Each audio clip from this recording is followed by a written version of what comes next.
so pain left to feel. I'm letting go again.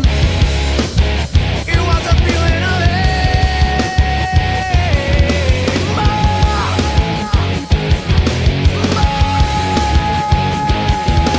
clarity of the sky never made it to my eyes. All this time been blinded by visions of you and me, so free.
Good evening, everybody. Welcome to the R2R Broadcast Network. Live coverage for more Full Send Cup Series action.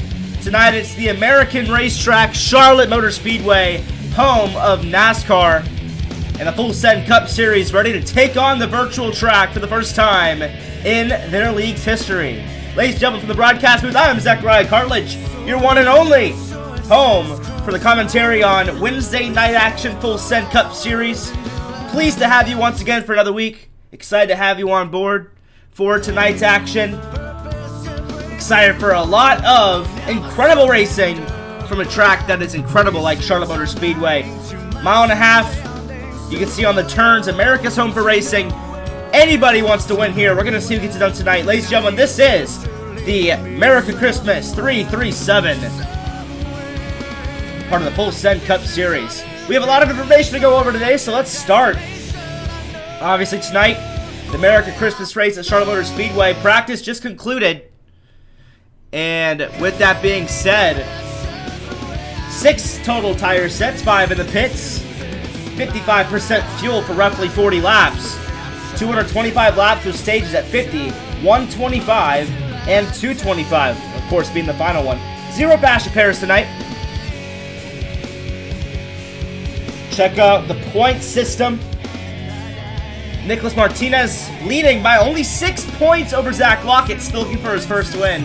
What a way it would be if he can get it done tonight for the first time and win on the season. Austin Hobart third, tied with Michael Prince in fourth.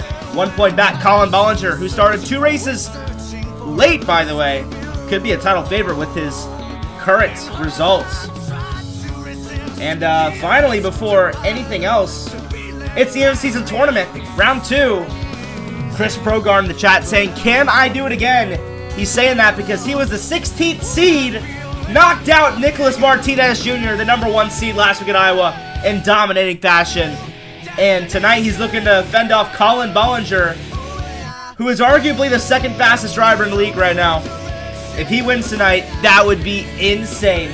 Austin Hobart, Michael Prince, along with Austin Guerrero, John Ross, Kip Easley, and Zach Lockett. All of these drivers will be color-coded. Blue for the top left, orange for the bottom left, green for the top right, and pink for the bottom right. So you can see exactly where the battles are between your in-season tournament drivers. Ladies and gentlemen, that's all the information I have. It's time to go side by side. Quick word from our sponsors from the Full Send Cup Series.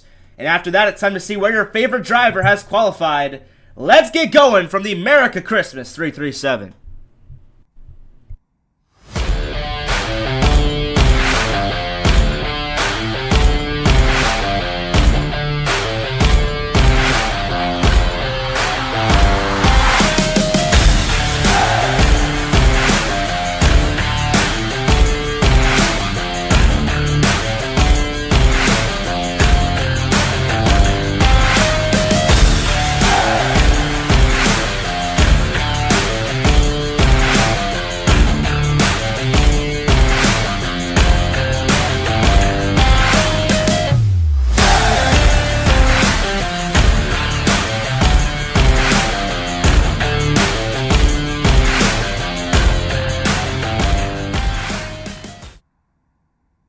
Well, finally we have a shot at Charlotte Motor Speedway as the drivers are underway for qualifying. How about the pole sitter right now, the 18 of Lane Phillips, a mid-pack driver most weeks, but it looks like he has some speed here at the Merica Christmas 337.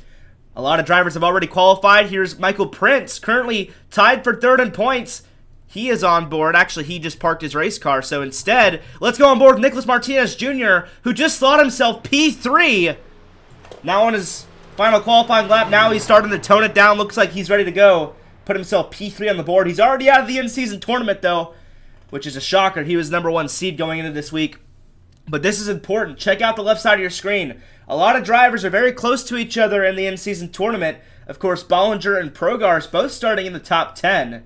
How about John Ross starting P6? Michael Prince starting in 12th, but once a ticker falls back to 13th, you'll see his rival, which is Austin Hobart, starting right behind him. There's Austin Guerrero starting 28th, having to dig himself out of a hole if he wants to win the in-season tournament. There's Kip Easley starting 14th and Zach Lockett starting 4th. There's your pink drivers. And ladies and gentlemen, qualifying just now concluding. Nobody out on the racetrack right now. That means it is about time to go from the Full Send Cup Series at Charlotte. 3 minutes left till the grid. Another look at your point standings before we get going tonight. Let's say hello to everybody in the chat. 15 people watching on YouTube. What's up, Robbie? Glad to have you on board for the Full Send Cup Series. Obviously, hey, how about Black Cater Racing? Good seeing you. He's thinking that Progar is going to get it done again in-season tournament. As you can see, he knocked out the number 1 seed. Even though Bollinger is the number 8 seed, I would consider him a number 2 seed. So he has a lot of work to do if he wants to win it tonight. But a lot of people in the chat, including Chris Progar himself, thinks he has some speed to get Colin Bollinger knocked out. Bismo saying, let's go Adrenaline Racing. Lane Phillips, who is starting on the pole. Zach Lockett starting in P4, along with John Ross starting P6, and Nate Brzezowski starting back in P18. Adrenaline Racing is looking very strong this week at Charlotte. Also, ladies and gentlemen, checking out some more information. Here's a recap from last week. If you missed last week, after this broadcast, I think you have to do yourself a favor and go check out what happened at Iowa Speedway, the Chip Graham Racing 200. Out of nowhere, final lap, Russell Black comes out of nowhere, the complete underdog, and he has fresher tires on the green flag restart. We think that Bollinger's going to pull away, but at the last second, here comes Russell Black, muscles through the 53 in turn number 3 to get his first one of the season, and arguably my favorite scheme this season, a beautiful Christmas TeamConti.gg scheme. Margin of victory, just 0.642. Pole winner was Bollinger, fastest lap Lockett. Most laps though is Bollinger, 166 laps. Definitely a heartbreak for Bollinger, but he's looking to rebound this week, starting P2 on the grid. Back to the main broadcast, as everybody has qualified, so nobody to look at, but there's your result on the left side of your screen. Cannot say enough good words early on about the 18 of Lane Phillips, still looking for his first win on the season. On the playoff cut line, not been the fastest driver week in, week out, but it looks like he has some speed this week to challenge the likes of Bollinger and Martinez. Starting P2 and P3, title favorites. That's going to be pretty exciting. Ladies and gentlemen, with that being said, we are just 30 seconds away from the grid. This is the Merica Christmas 337 at Charlotte Motor Speedway, a part of the Full Send Cup Series. My name is Zachariah Cartledge. I'll bring you through the entire action in just a few seconds to get going for the grid.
Ladies and gentlemen, who's ready to kick off Charlotte Motor Speedway? I know I am. Let's start off with the starting lineup for the Merica Racing 337. Row number 1 tonight, Lane Phillips, an underdog alongside Colin Bollinger, who led over 3/4 of last week's race, looking for win number 2 on the season tonight. How about Nicholas Martinez Jr. starting P3, leading the point standings by only 6 points.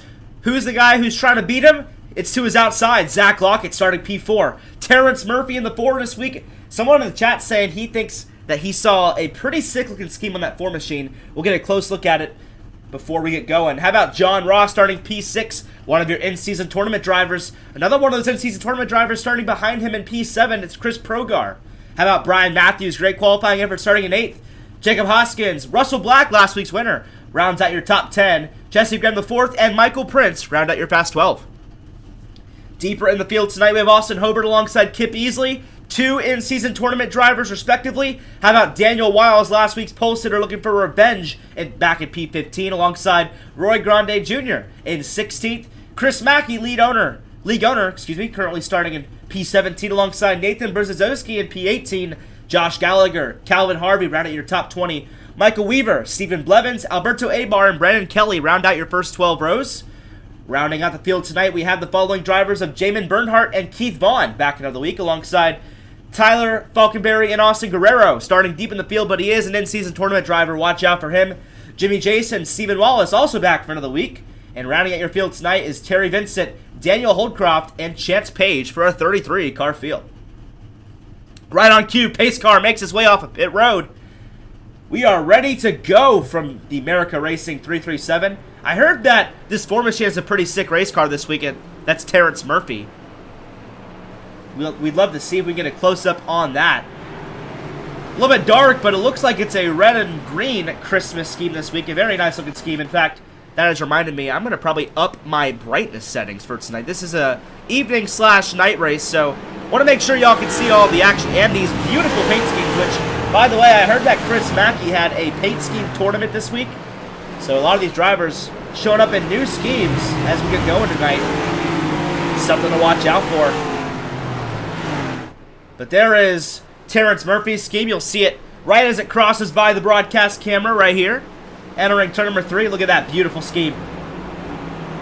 Ladies and gentlemen, if you're wondering what the color codes are on the left side, 2 are blue, 2 are green, 2 are pink, 2 are yellow. They're all in the in-season tournament fighting against each other for the next round, the round of 4.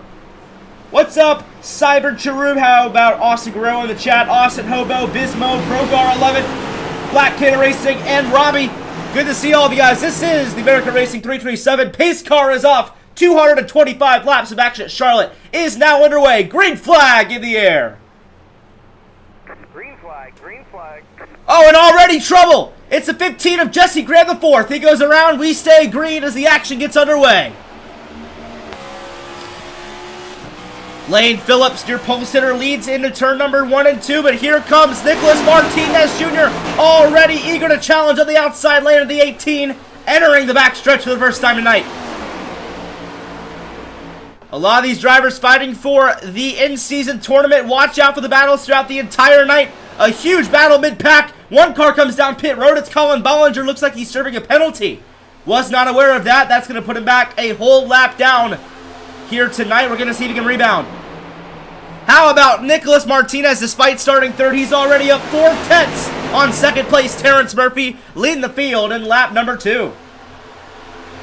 Farther back in the field, here we go. P3 is up for grabs. Lane Phillips and Zach Lockett. Zach Lockett trying to fend off Kip Easley currently in night. Watch out for those two throughout the racing action. Kip Easley's in his own respective battle right now, fighting with the likes of Brian Matthews. Austin Hobart in a brand new Christmas paint scheme alongside Russell Black, last week's winner, and Michael Prince. 3 wide, almost 4 wide, exiting the turn outside the top 10, and cars go around! Hard on the wall is Kip Easley. Hard on the wall is also the 74 of Austin Hobart, the 64 of Russell Black, and others. Will we see a caution thrown? Multiple cars are wrecking the back straight away, including Stephen Blevins, who got a piece of it.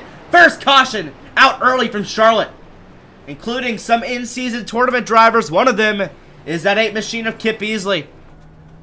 Some hard damage, no fast repairs in this race. You do not want that car to be terminally ill this early on. Let's go back, see what happened to bring out your first caution here tonight.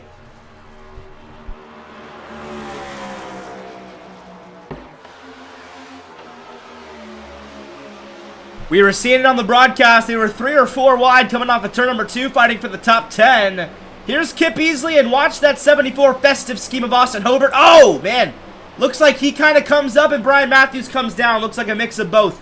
Sends a few cars around. Looks like Stephen Blevins. Oh, man. Kip Easley back up into Josh Gallagher. And that's how Stephen Blevins gets collected as the 8 comes back down the racetrack. Some early trouble for some big drivers. Multiple cars down pit road. Kip Easley definitely has some hard damage following that one. Only one other car down pit road for now. It's a 28 of Brian Matthews. With that being said, Early trouble for a few drivers, some early success for some others, including the leader, Nicholas Martinez Jr., currently has led every single lap so far this race, starting from the 3rd position. Your points leader already showing why he is the man to beat, already on the front row, leading the race back to green next time by. How about Terrence Murphy in P2, already at a few spots as well?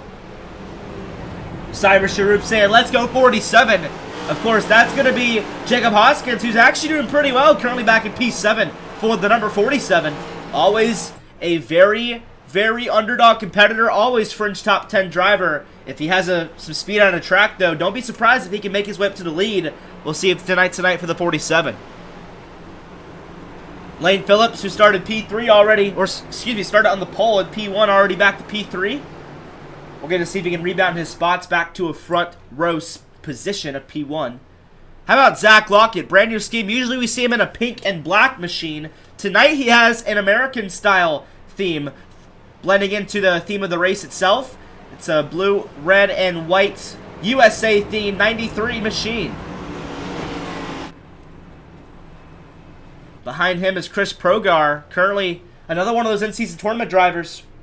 Now, one thing to note is just because there's 8 in-season tournament drivers does not mean they're all competing against themselves for the top 4.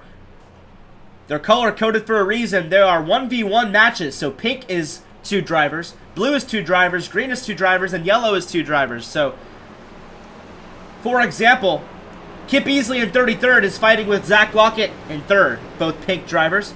And Lockett has a great advantage right now over the 8 following Kip Easley's early wreck on lap number 3. 1 to green on the pace car. Who are y'all rooting for tonight? Let us know in the chat. The R2R Broadcast Network has been loving supporting this league, Full Send Cup Series, and having the privilege to broadcast for such an amazing league. 6 races in, and it has been a blast. We appreciate Chris Mackey and everybody involved for letting us put on a show up in the booth. Week in, week out, Wednesday nights.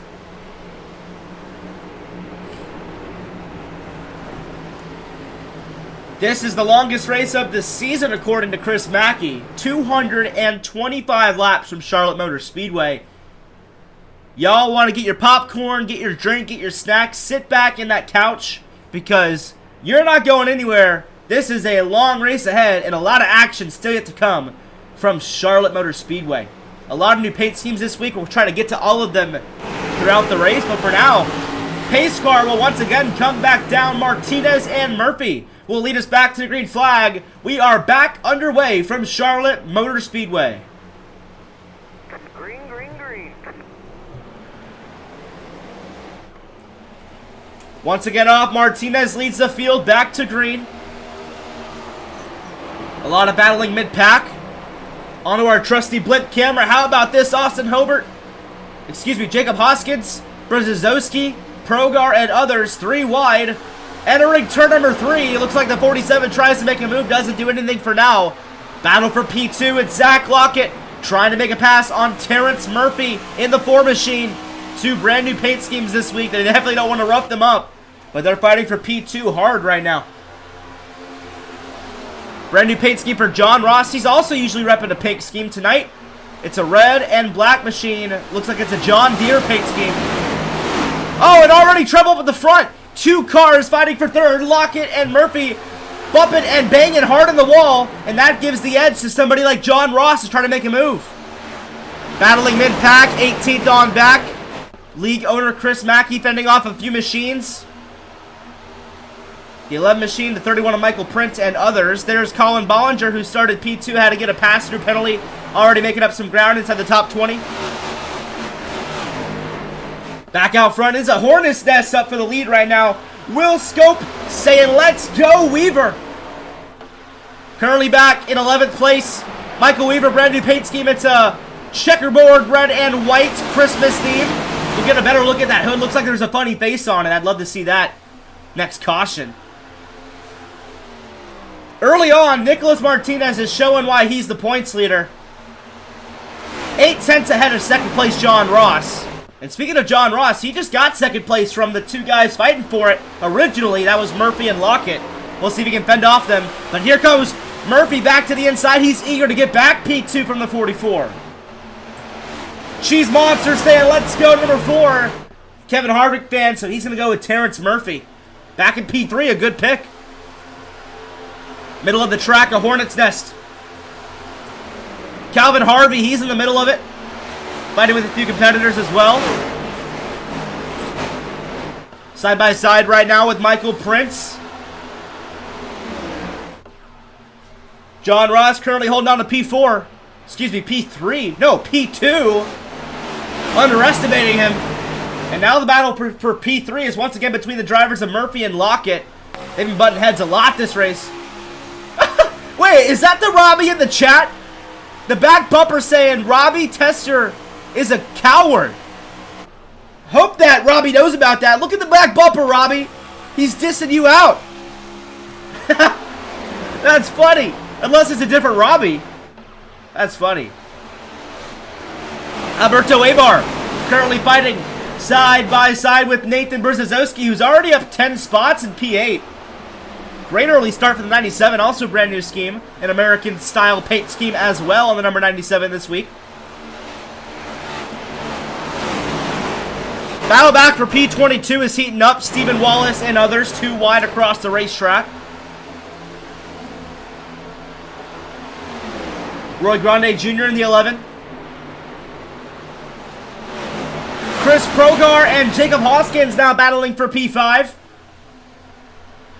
Very hard, tight-knit racing between the 5th and the 6th place positions right now. One thing that's hard about the nighttime race at Charlotte is the turns are extremely black. Like, almost impossible to see black. So these drivers got to watch out for their visibility as well. Well, 2nd, 3rd, and 4th have pulled away from the 5th place battle. They're trying to run down Nicholas Martinez, but the battle for 5th cannot be looked away from. Still side by side between Progar and Hoskins. And if one of these drivers bump and bang a little bit too hard, there's a line of about 12 drivers behind, led by Alberto Abar, who's ready to pounce. Looks like the 43 is ready to go to the inside of the 47. This is the battle for P6 on the racetrack. Fan favorite Michael Weaver currently battling as well. Back in the P12 position with the 22 machine. That is Brandon Kelly.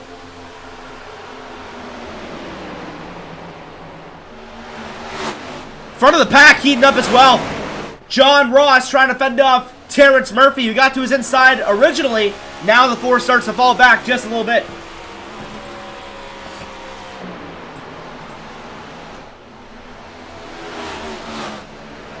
Michael Weaver now side by side with a new competitor. It's Nathan Brzezowski back in P10. Actually, no, that's the 13 of Terry Vincent. Similar paint scheme, the Ridente number 13 Chevrolet. 1 car's around the back. Stephen Wallace. Down pit road he goes, we stay green. Top 4 are pulling away right now. P6 still up for grabs. Make that P5. Oh no! Jacob Hoskins goes sideways. He saves it. What a save from the 47. He'll go up the racetrack 3 wide. But what a save from the 47. Sliding sideways to the corner. Not sure how happy he'll be with the 43 of Abar following that move. But either way, no fast repairs. You wreck your race car, you're out.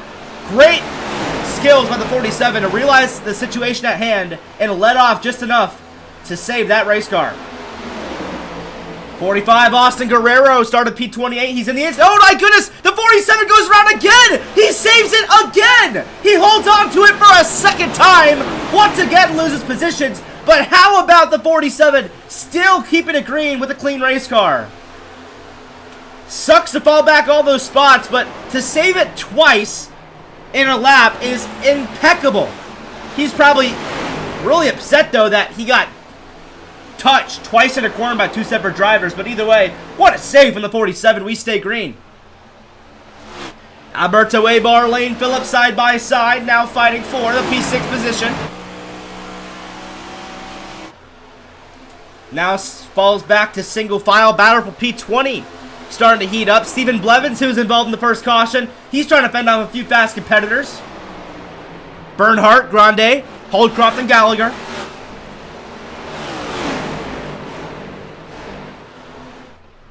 ...20 laps in.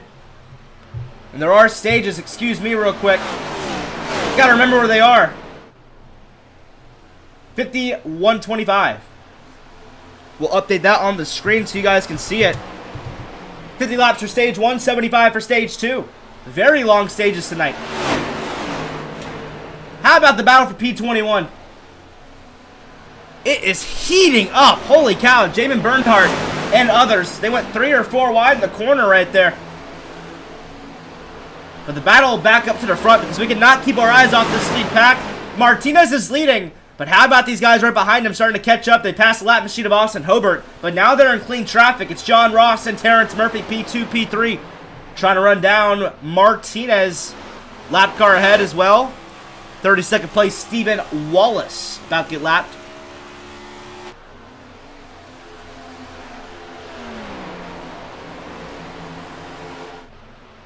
Oh, man. I think Robbie saw that bumper, and he's now throwing some punches in the chat. Oh, I can't read it yet, though, because the caution is out. Huge contact. Chris Progar, Daniel Wiles, Brandon Kelly, and Nathan Brzezowski. Huge wreck out of nowhere, and caution flag waves again. That was for the battle for P5. Progar goes around. Heavy contact for him. Let's go back. See what happened to bring out caution number 2. And Progar toes it. What a tough break. Let's see what happened there.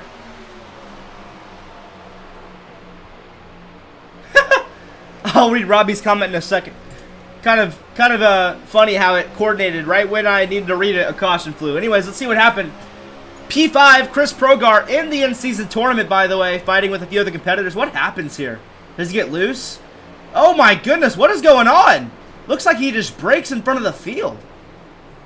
Lane Phillips, Brzezowski, Daniel Wiles, Brandon Kelly, Austin Guerrero, an in-season tournament driver all involved. I don't know if maybe his brakes failed or something. Sometimes with iRacing, it's obviously an internet-based source, so sometimes a glitch happens or something gives out, USB connection goes out. Either way, tough break for Chris Progar and many others.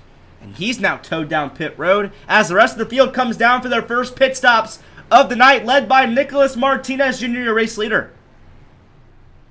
Every car in pit road, no cars stay out. Let's see who comes out first. Let's see what Robbie says in the chat. Let's hear the comeback he had.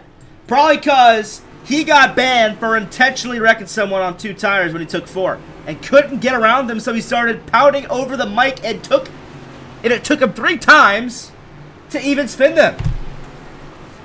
Yeah, Robbie fired back. And unfortunately, Progar can't... Wait, who is it? I think it's Murphy, right? Was it Terrence Murphy? Hold up, I gotta look at his back bumper to find out again. If it's Terrence Murphy, I'll bring him in a booth. He'll fire back. How about that?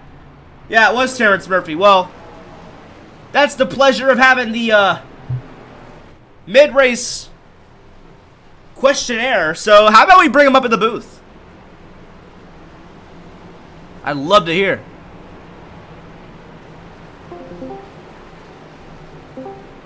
Hey, Terrence Murphy, it's Carlos DeBooth. You got a copy?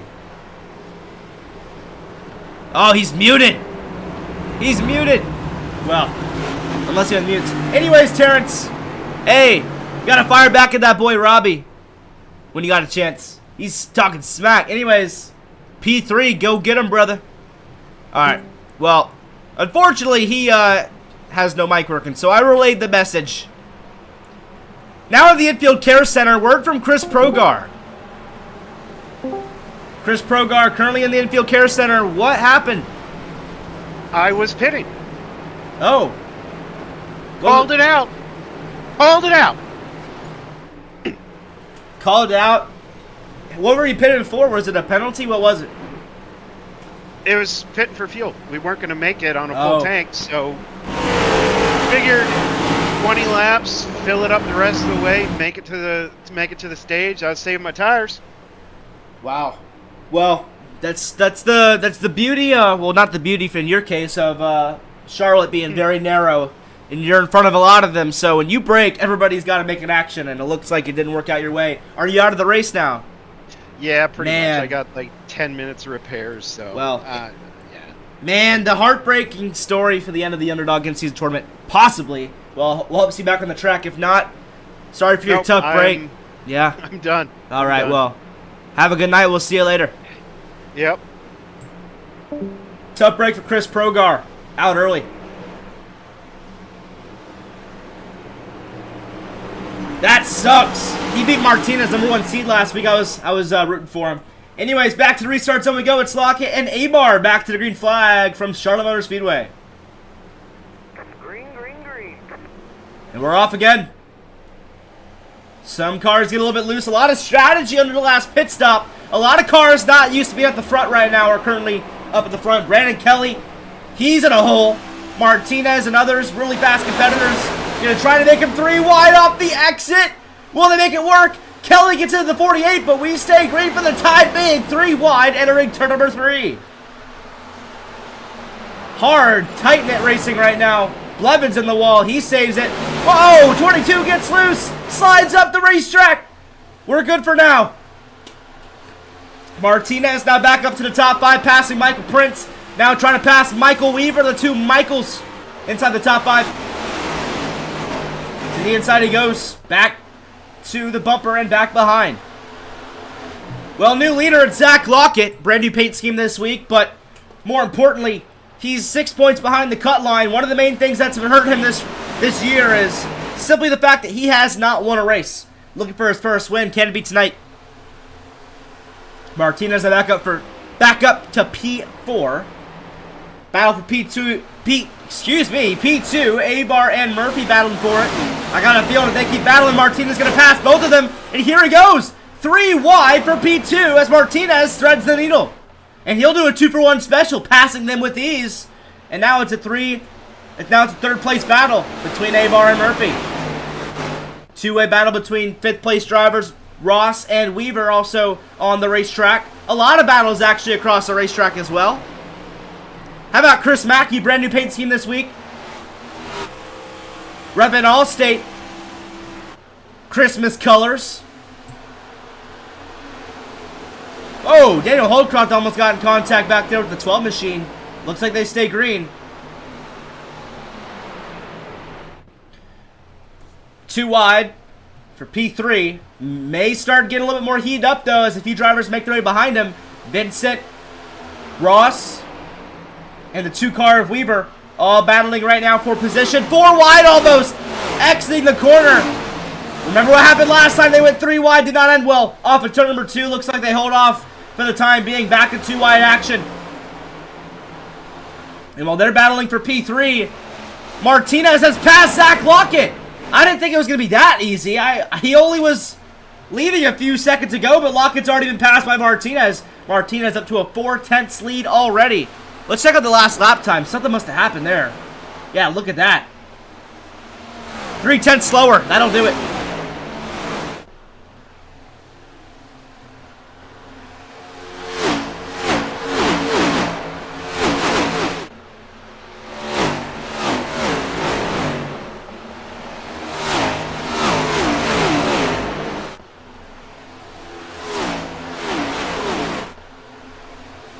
How about Vincent? Haven't talked about this guy much this season, but he has been consistent. Consistent Vincent. Maybe a new nickname or something. Currently on P5 in the P13, in the number 13, doing a great job early on. Battles across the racetrack once again, though. Look at P9, Stephen Blevins. He's trying to fend off a few competitors. Chris Mackey, Hoskins, Harvey, a few others as well. How about Keith Vaughn? He's side by side right now with Jimmy Jason in the 67. Farther back to Jesse Graham IV. He's battling with the 82 of Tyler Falkenberry, back for P19. P12 heating up. Calvin Harvey side by side with Colin Bollinger, looking for multi-time wins. Nobody this season has gotten 2 or more wins this season. Maybe Bollinger can do it. But so far, it looks like the guy to do it is going to be Martinez. He's been leading the majority of this race, already back out front. I think Lockett, something's wrong with his tires. He's back to P3 and falling from the lead where he was at just a few laps ago. Good news for him, 17 laps before the stage ends. Not a lot of time. So either way, he'll be able to get those spots back. How about Progar, who's got some beer and pizza? May as well make this enjoyable. Yeah, always hate to be the guy out first, but now you get to watch. That's not a good thing, though. It happens to the best of us, though. Blevins in the middle of this one right now. 9th, 10th, and 11th between him, Mackey, and Bollinger. Battle for the Fast 12 right now. Top 10 include the top 4 drivers in the in-season tournaments in their respective brackets. Ross in P2, Lockett P5, Bollinger P8, Prince P9. If it stands right now, they would all make it into the next round. And check this out. While they're all thriving, the rest of them are not. Kip Easley back in 33rd, he's out. Progar back in 32nd, he's out. So Lockett and Bollinger are pretty much guaranteed into the next round. But the other 2 drivers, they're also not doing so well either. Guerrero's back in P27 and Hobart is back in P29. It's the complete opposite compared to the top 4 right now. Early trouble for half of the in-season tournament field. Battles across the racetrack, but most of them are single file. All led by Nicholas Martinez Jr., who's already won this season, but it's been since Daytona when he's got his first win. He's gotten close a few times, but some way or another, they did not go his way. He's looking to finally get it done tonight. He's always either P2 or P3 when he's not winning, though, so that's why he is top of the point standings over Zach Lockett back in 5th right now.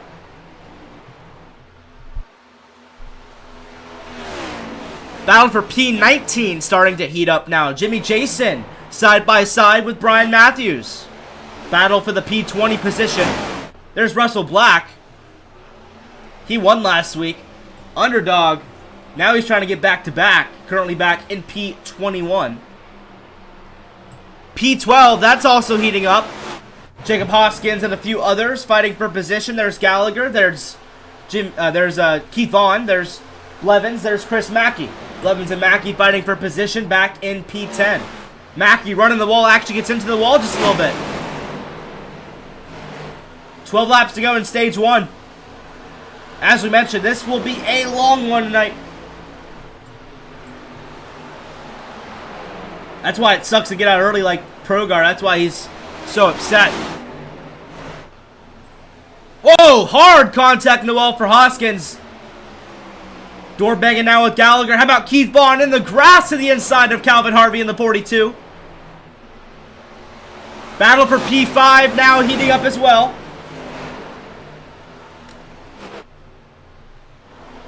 Lockett trying to fend off Bollinger and Weaver to hold on to a top 5 effort coming up on 10 laps to go in the stage. Check this out, ladies and gentlemen. Last lap time. Fastest car on the racetrack is still Martinez, but Ross and Murphy starting to slowly reel him in.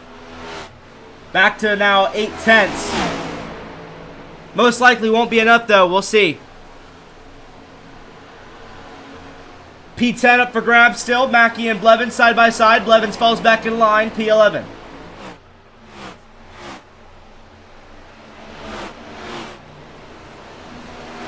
How about P4 now heating up? It's Colin Bollinger.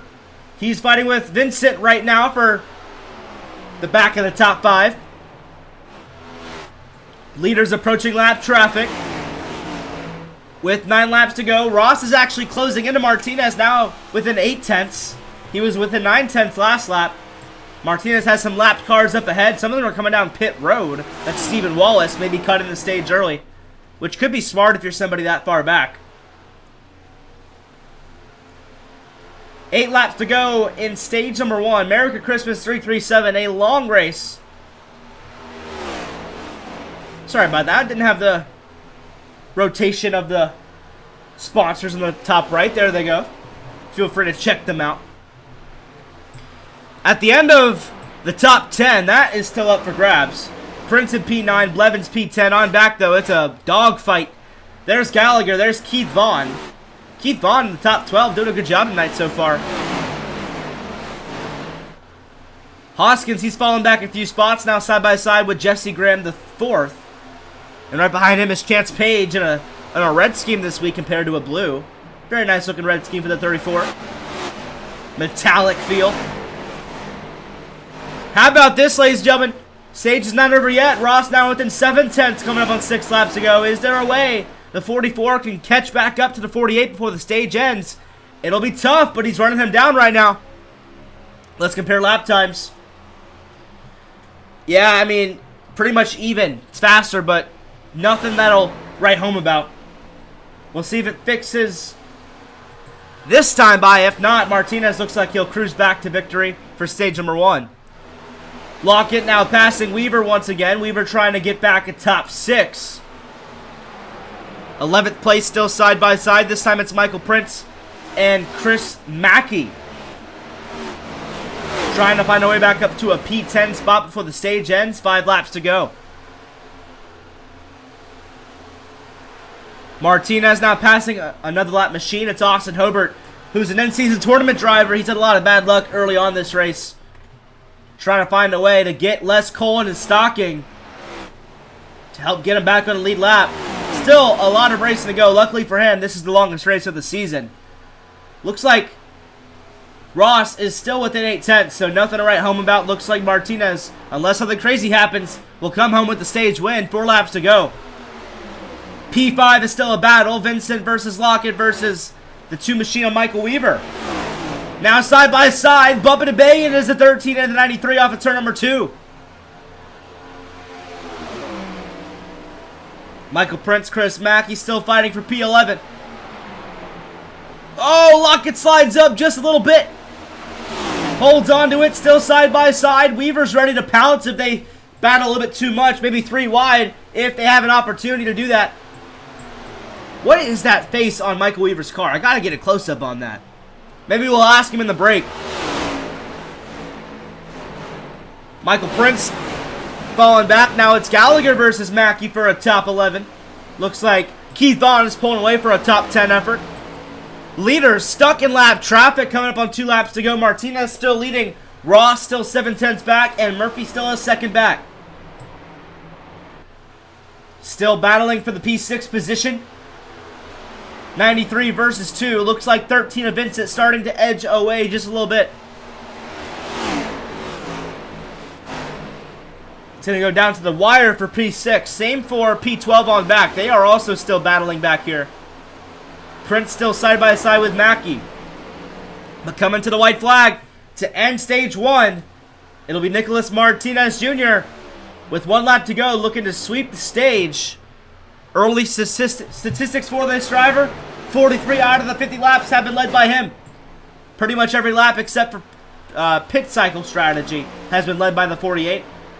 Your points leader still dominant early. He'll come around turn number 3 and 4. And at the line, it will be the 48 of Nicholas Martinez Jr., who wins the stage. Oh, P2 back there. You saw that. Ross gets it, but Murphy and Ross, they get into each other, bumping and banging at the line. And yellow flag is out now for stage number 1. 50 laps completed. Still a lot of more to come.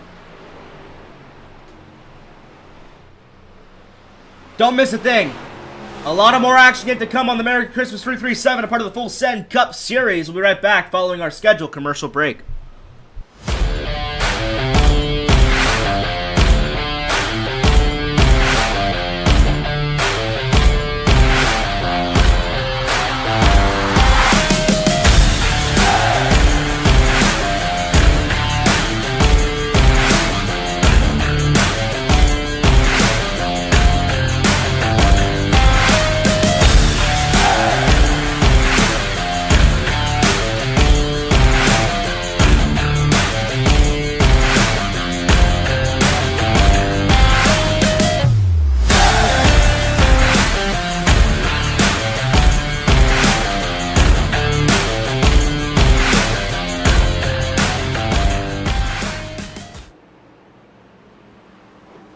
Welcome back to the R2R Broadcast Network, live coverage from the Full Send Cup Series, the Merica Christmas 337.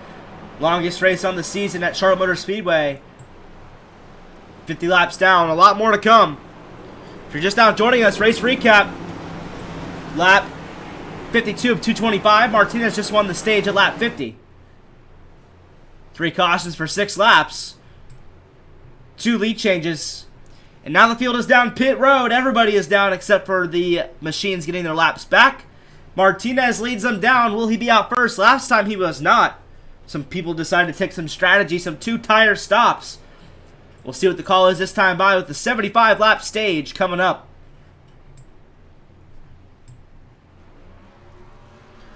Already some cars revving their engines, exiting their pit box. Martinez is out first. Looked like a pretty short stop from him, though. Maybe he didn't take some tires there. Looked pretty odd to me.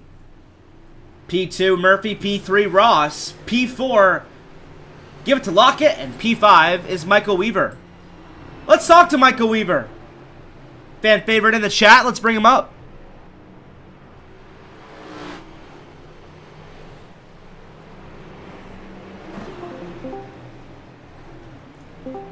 Hey, Michael Weaver, it's Carlos in the booth. You got a copy.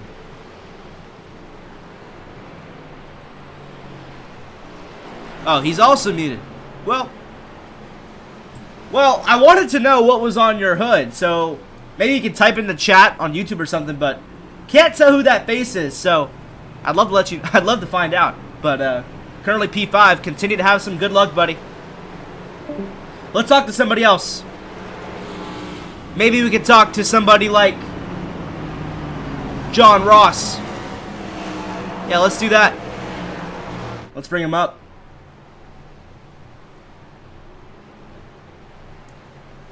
Hey, John Ross. Cartilage and Booth, you got a copy. Oh, he's also muted. Man, everybody is muted tonight.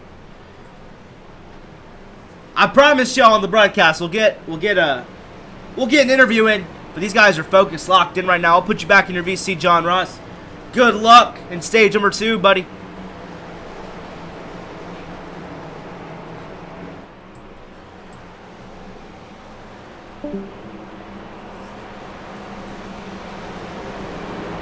Well, nobody seems to want to talk tonight.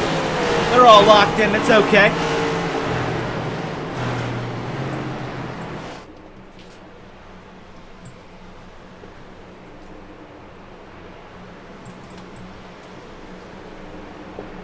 Well, ladies and gentlemen, stage 2 is now approaching. Martinez, who won stage number 1, he will lead us back to the green flag with Terrence Murphy on his outside lane. Usually by the end of stage 1, at full send, it's already 1/3 of the way done with the race, but not tonight. Still 175 laps left of action, including a 75-lap stage number 2. Who's y'all's picks for the stage? Let us know. Pace car comes back down, and the stage 1 winner, Nicholas Martinez Jr., will lead us back to the green flag. We are back underway from Charlotte, USA. Green, green, green. Drivers are off. We're back underway. Martinez leads the field. P2 up for grabs. Ross, Murphy, and Lockett threading the needle off of turn number 2. Oh my goodness, 44 on the wall, side by side for P2. Battles across the racetrack. P12, Keith Vaughn. He's in the thick of it right now. Look at the battles back here. This is the Hornet's Nest. Jesse Graham the 4th, Keith Vaughn, multiple others, all under a blanket right now. Whoa, Falcon Bear at the racetrack, 3 wide back in P12. Now 4 wide, it's not going to last. Chance Page goes around hard in the wall. Caution flag waves once again. 34 hard damage. Green flag still out. We'll see if they stay green. They are green. Look at the front pack. Martinez, Ross, Murphy, Lockett, Abar, they're all under a blanket. Looks like race control says keep it green. All of a sudden, the battle for the lead is heating up, and now a yellow flag is out. And it was right before these guys started to heat up. Looks like another car went around. Stephen Wallace back in 30th. Went for a spin. 2 single car incidents brings the caution out. And that was right before we were about to see a huge battle for the lead. Maybe it was for a good reason that a caution decided to come out there. Well, I want to get an interview in. We'll try again. This time, we'll try our luck with Zach Lockett. Currently back in P4. Let's see if we get a word with the 93.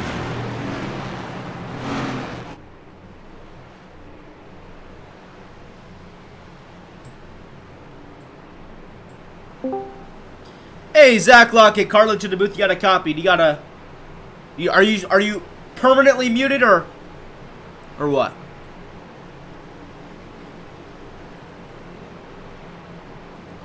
Oh, maybe my mic isn't. Oh, hold on. Hold on. Oh, snap. Oh, snap.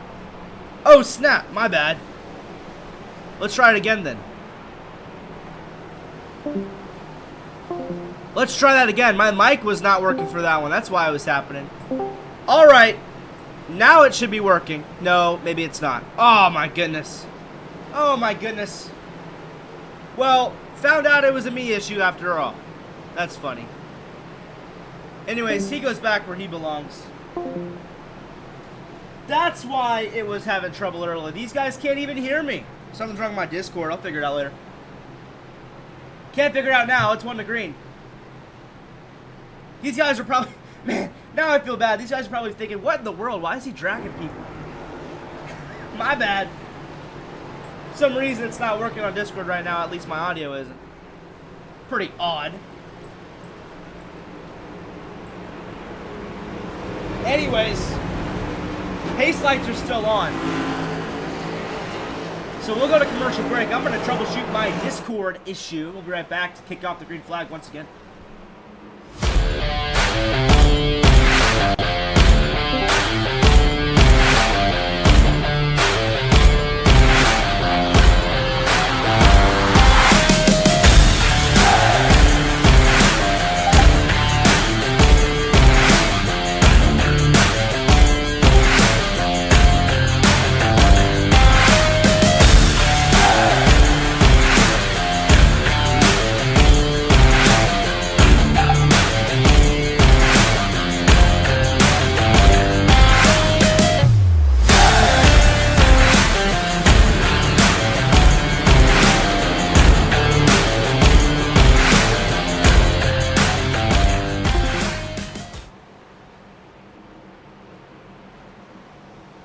One to green at the line. Merica Christmas 337. It's been a pretty fun race so far, but got some news. There's still quite a bit of racing action left. I don't know how to put polls in the chat. I'm going to figure it out one of these days. I'd love to get some polls going on. See who y'all are voting on to get this win. I got Martinez right now, though. I mean, for fair reason. Been putting on a show. 53 laps sled tonight. Pretty much the entire race. Doing a great job tonight. I got him for winning this one. But this race is long, so still a lot of things can go not his way. So don't want to curse him too much. Just a little bit. Martinez, Murphy, Ross, Lockett, A-Bar, your top 5. 4 of the 8 in-season tournament drivers currently lapped down. The other 4 on the lead lap. And it just happens to be all of them are different groups. So, right now, Ross, Lockett, Michael Prince, and... who's the other guy? Oh, Colin Bollinger. They're all in a good spot right now. Should be able to cruise some to victory unless one of these guys find a way to get their cars repaired with the amount of time we have left racing. Pace car once again coming back down. It'll be Martinez and Murphy for the second time, bringing us back to green flag. Merica Christmas 337 is back underway. Green, green, green. Once again, clean restart by the leader, Martinez. And like we've seen throughout the entire night, battle is on for P2, Ross and Murphy.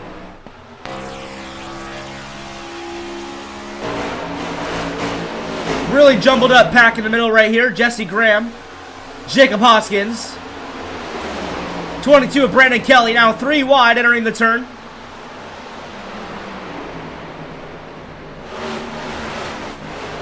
Battle back out front. Now it's Lockett versus Murphy back for P3. Under a blanket right now. Murphy goes high. Lockett stays low. Who will have the advantage exiting the corner? Entering turn number 3. They are still even across the racetrack.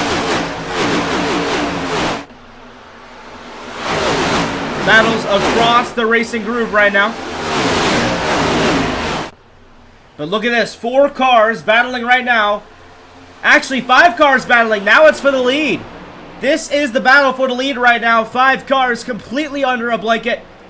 Who will get it done and outpace the rest? 2 wide for P2. Ross has a challenge to get to the inside here. Can he make it work? To the inside of the Ford Anna Martinez. One of the first league changes we've seen of the night. Say hello to John Ross out front now. And now almost 3 wide for second place as Zach Lockett makes a move to the inside of Nicholas Martinez. 93 and 48, first and second in the point standings. Friendly battling every single week to get the points they need to beat each other out. And Lockett found some speed. He's now up to P2. Martinez falls back to P3.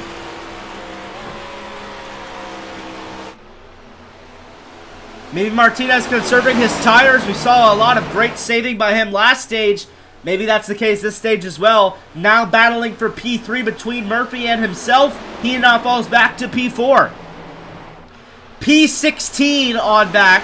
That is also a hectic battle. Look at this. 2x2x2x2 across the racetrack. Cannot keep our eyes off this battle right here, though. Now it's A-Bar versus Martinez. They're battling for P4 and 5. Maybe something's wrong with Martinez. I saw he had a really short pit stop to start stage 2. Maybe he took 2 tires. That would definitely do it. That would explain a lot. Right now falling back to P4. Now P5. 11th place on back. Also a battle. Jacob Hoskins side by side. Jesse Graham the 4th. Another side-by-side battle. Jimmy Jason in a Christmas scheme this week. A Cobar-themed Christmas scheme.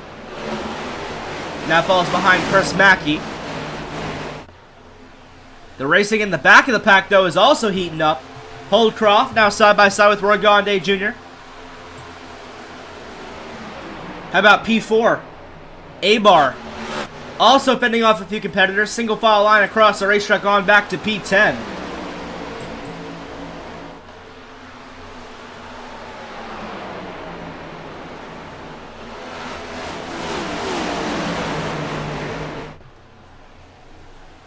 Stephen Blevins, he's now to the inside back here, challenging Calvin Harvey in the 42, who also has a very nice looking scheme this week, Christmas themed.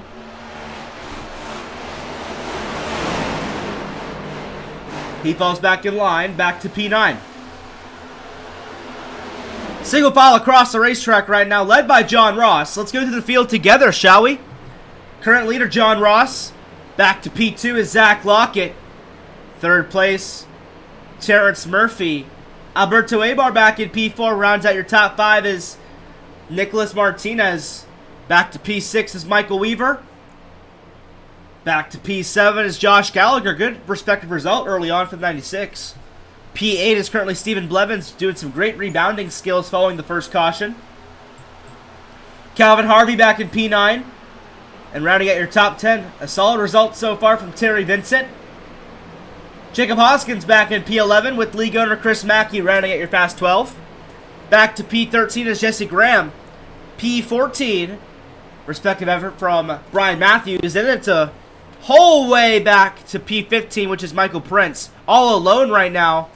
And then the battle for P16, that's where it's starting to heat up. Brandon Kelly and others side by side. He's currently P16. Jimmy Jason and the 22, or the 82, excuse me, of Falconberry battling for P17 and 18. There's Russell Black to the inside. Now it's 3 wide for the battle for P17. Daniel Wiles, he's back in P26, a lap down. Bernhard back in P20. Behind him is Keith Vaughn back in P21. Daniel Holdcroft back in P22. Back to Roy Grande Jr. in P24. Bollinger, who's had a pretty bad start to this race, back in P24. Brzezowski, same situation back in P25. Daniel Wiles rounds out your top 26. A few cars a lap down as well. Let's go up to P6 as Martinez continues to fade. Now side by side with Stephen Blevins. Definitely something wrong with that 48. Not up to the speed he wants to be at compared to the top 5. I have a feeling though it's because of that stage 2 pit stop decision. I knew I had a feeling it was short. Maybe that's why. P9 heating up. Gallagher side by side. Terry Vincent, Jacob Hoskins, Chris Mackey.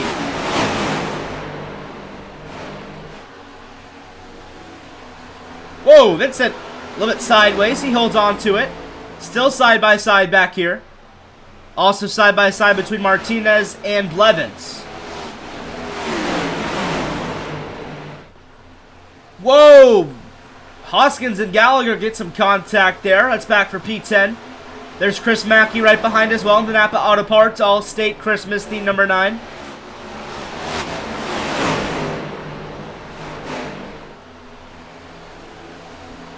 Still battling, but how about the front? Top 3 started to become under a blanket. John Ross, Zach Lockett, and Terrence Murphy. They're all starting to get connected here for 1, 2, and 3 on the podium spots with 50 laps to go in stage 2.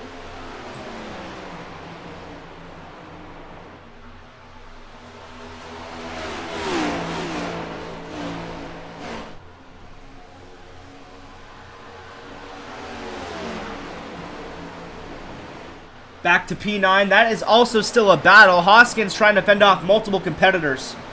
Whole cluster of cars back from P10 to P15.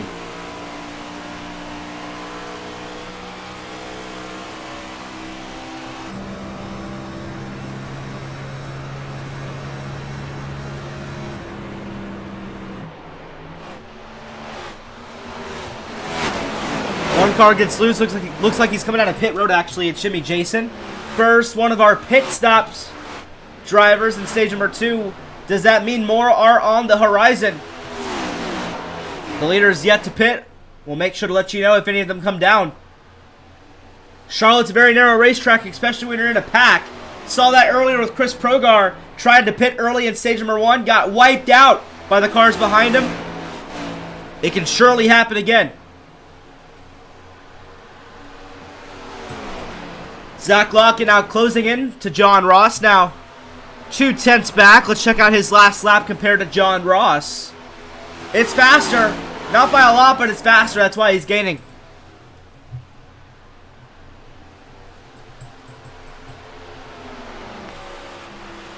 Some lapped cars in the distance. P26 Austin Guerrero. P30 Stephen Wallace.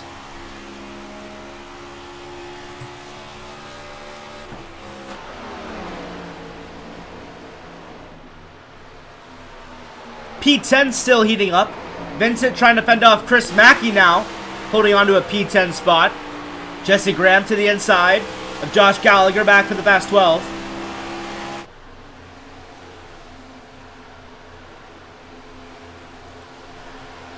Always very respectful racing and a very respectable field size, excuse me, every single week from Full Send. Love to see it. No short tonight. 33 competitors entered. Most of them still racing, doing a great job. Battles across the racetrack. But the top 2 are starting to pull away. It's Ross and Lockett. 30 of 75 completed in stage 2. We should start seeing pit stops very shortly. Already one car came down. Jimmy Jason cut it short. Question now is, when is the next one going to take their luck? Terrence Murphy hard in the wall. His tire is definitely maybe wearing out a bit. We're going to see if he decides to come down soon. For the time being, he's out.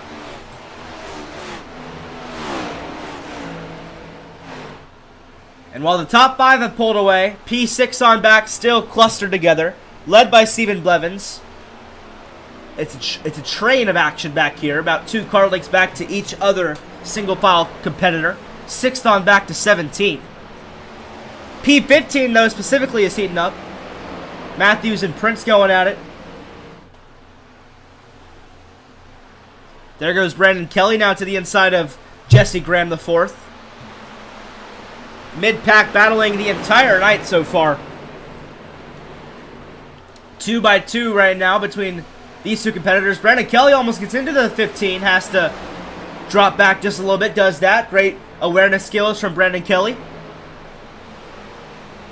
Michael Prince back there as well. Top 5 in points for the 31. Looking to continue the streak alive.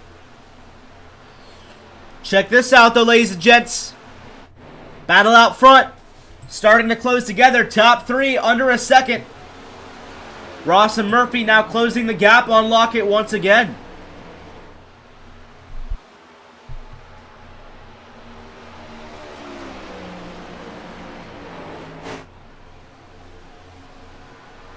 Alberto Abar, he's back and forth as well. I haven't talked about him much, but he's been quietly moving forward. Speaking of moving forward, who's moved forward the most? Let's find out. It's actually Abar, no, second, but still up 19 spots since the start of the race. Weaver 1 spot back. He's up 16 positions. Same thing with Blevins. He's also up 16 spots. But most gained so far is the 13 of Vincent, up 21. But he's been up all the way to 3rd place tonight, so he's been up even more than 21 spots so far. Doing a good job early on. Looks like 2nd place may start to become a battle. John Ross trying to fend off Terrence Murphy. About to start reaching halfway in the stage. Lap 35 of 75, 40 laps left. Pit stop should be very soon. One car makes his stop. It's Michael Prince in the 31. First to come down pit road in stage 2. With the exception of Jimmy Jason. And as the more cars come down, the pressure builds for the guys still on the racetrack. But if you're side by side like John Ross, you literally cannot pit. You have to wait another lap. But no problem, both of them stay out. Still side by side battling back there for P2. As Lockett still tries to hold on to P1. No takers that lap.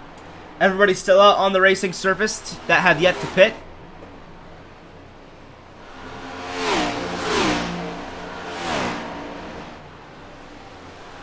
Michael Prince now comes out.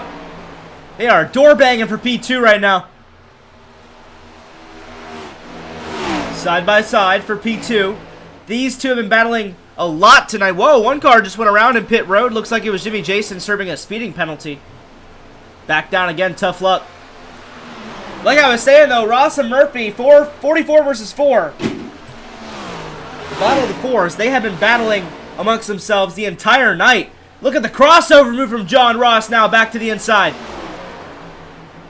Didn't like where he was going on the outside lane, so crosses over. Back to the inside lane he goes. We'll see if anybody comes down pit road this time by. Everybody's still out on the racing surface. No takers down pit road as of yet. P12, Brandon Kelly trying to hold on to a fast 12 position. There's Jesse Graham and Josh Gallagher, who are ready to pounce, ready to challenge for the position.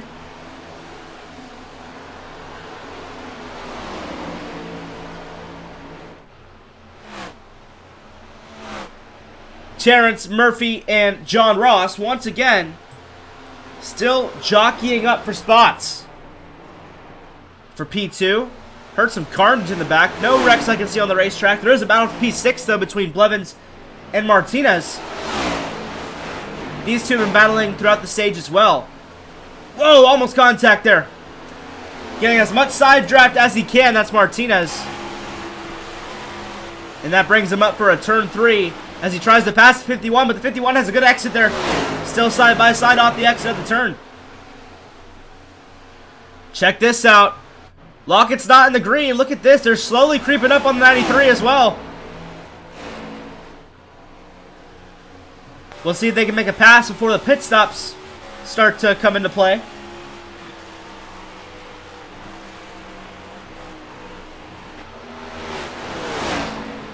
Oh, here we go. First guy up at the front to come down pit road. It's Terrence Murphy. To make his penultimate stop, he's alongside, joined by Queen City Motorsports drivers like Michael Weaver. Other guys coming down as well. Jacob Hoskins, Calvin Harvey, and Brian Matthews. 5 cars make their way down.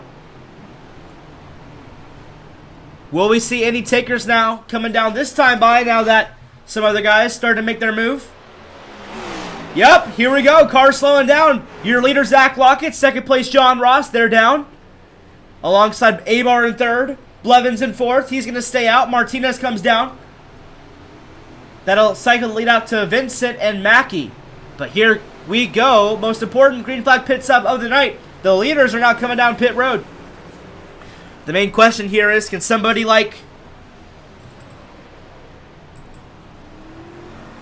the 4 of Terrence Murphy, can he find a way past the 44 and the 93 with a good pit stop here? We're going to find out together. There's Lock It Down pit road. 4 of Terrence Murphy is currently in turn number 3 and turn number 4. How about Alberto Abar with a good pit stop? He actually beats all of them out of pit road. Maybe some strategy at play as well. Lockett's coming out. Murphy's entering turn number 1. The rest of the cars coming down pit road. Blevins, Vincent, and others. Where is Murphy? That's the main question. Lockett's out. Murphy has passed him. How about Terrence Murphy? Looks like he's now leading the pack of cars who have pit. We'll see if that maintains the case. Right now, Chris Mackey, Lee Goder, he's now up front. Yet to pit. There's Brandon Kelly behind him in P2. Graham, Black, Vaughn, Bernhardt, and Brzezowski are your 7 cars yet to come down pit road.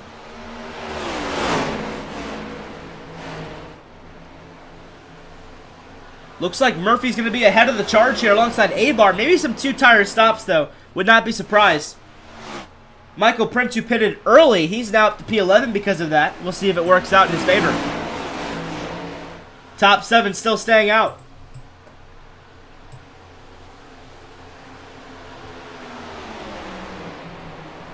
There's Murphy actually side by side with the current race leader, Mackey. There's Abar in the blue and red machine. He will be P2 following the pit cycles most likely. So if you're Abar, you want to try to gain as much time as you can on that 4 machine, who's also not far ahead of him, just right ahead now.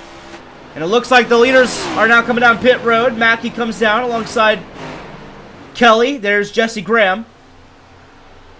And all of the other drivers as well. Looks like Keith Vaughn now stays out. He'll retain the race lead.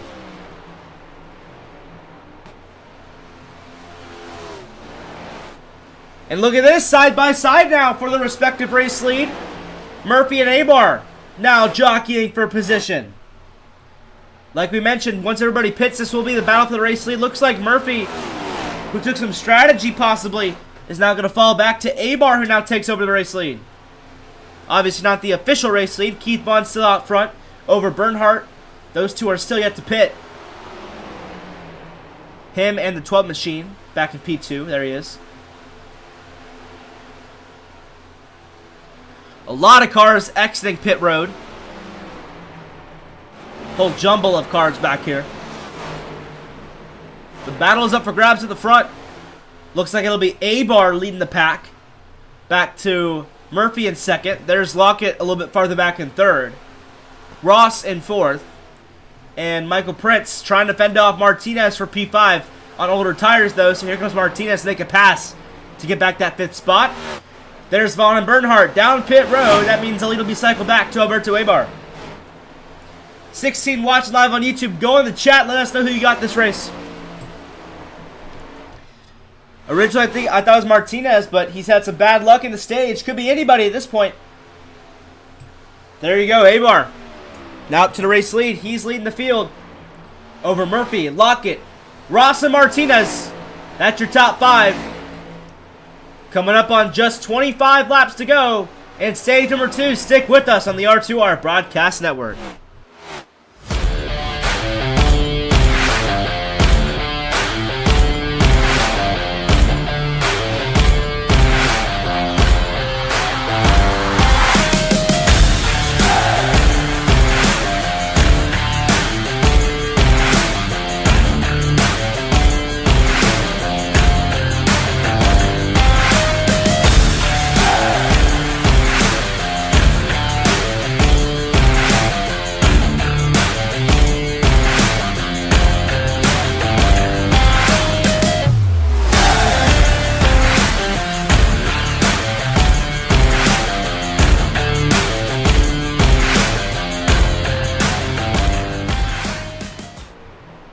Welcome back, ladies and gentlemen.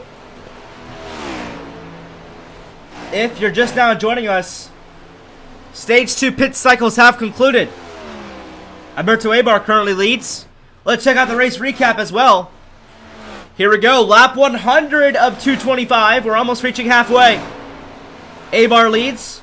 4 cautions, 11 laps. 8 lead changes. Most laps led tonight is Nicholas Martinez back in 5th. Speaking of Martinez back in 5th, he's still back in 5th. Looks like he's fending off a few competitors. And Michael Prince, he's also fending off a few competitors. There's Michael Weaver. There's Calvin Harvey back in 7th and 8th, trying to get up to P6. P14, Jesse Graham, Brandon Kelly, a few others. They're also battling. Check out this battle back here, though. A mix of lap machines and other competitors. Almost 3 wide here. Having to take evasive action. Great work by Prince and Harvey getting past Guerrero. Guerrero's had a tough night. A lot of damage on that right front. He's also one of your in-season tournament drivers. Worst case scenario night for him. He's also in the wall.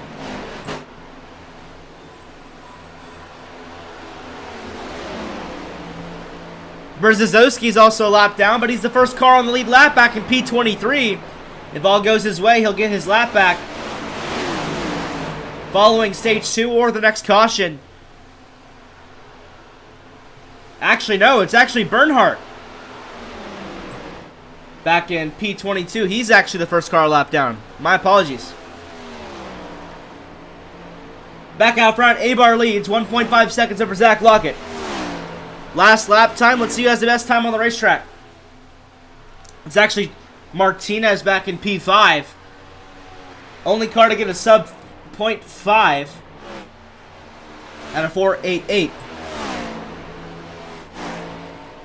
And now, look at that one. That time, it was not the 48 of Martinez. It was a 93 of Lockett. Check this out. He was a whole 10th faster than Abar there. Do the math. He does that 13 more times. He'll take a pass to the lead before the stage ends. I think that's exactly what his goal is, to end the stage.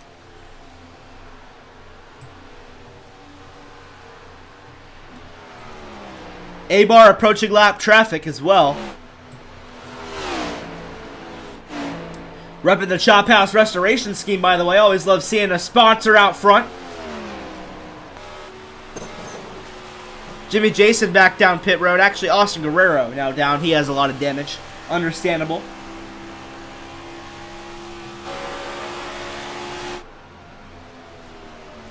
Battle just inside the top 10. Michael Prince still trying to fend off a few competitors. There's Daniel Wiles, who's also a lap down. P23 on the racetrack.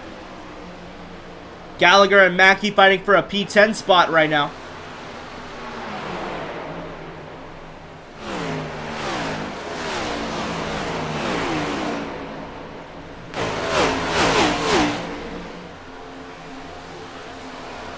The picture is starting to become clear, though. Under 20 laps to go.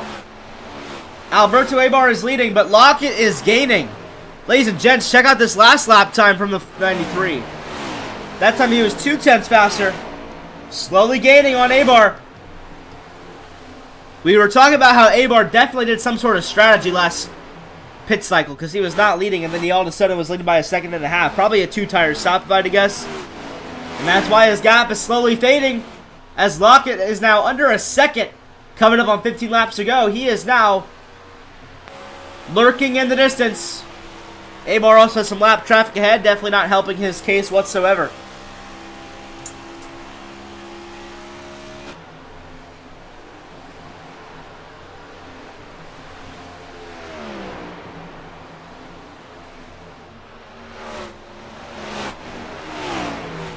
Lap cars up ahead include 21st Tyler Falkenberry and 20th Roy Grande Jr., the first 2 cars yet to go a lap down. That would be pretty bad for someone like Jamin Bernhardt, who's a whole second behind the other lap machines. First car lap down, trying to fend off the other Lucky Dog positions, but 2 more ahead. Looks like he may not be able to get it back if he can't pass the 2 cars ahead of the leader right now.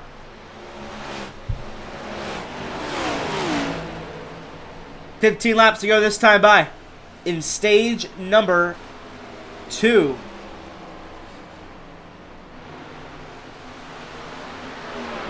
And here comes Zach Lockett under 2 tenths. Trying to make a pass on Alberto Abar. Here he comes to the outside lane and storming. Looks like Abar could not hold on for 15 more laps with a 2-tire stop. 93, his teammate, actually not his teammate, similar numbers, but his competitor, Lockett, makes a pass. Out to the race lead he goes with just under 15 laps to go in stage number 2. Lap traffic ahead. But Lockett now in the lead, clean air, fresh tires. Trying to fend out the field for 15 more laps. Single file across the racetrack right now. Not a lot of battles. Let's run on board with the 93 as he fends off some lap traffic.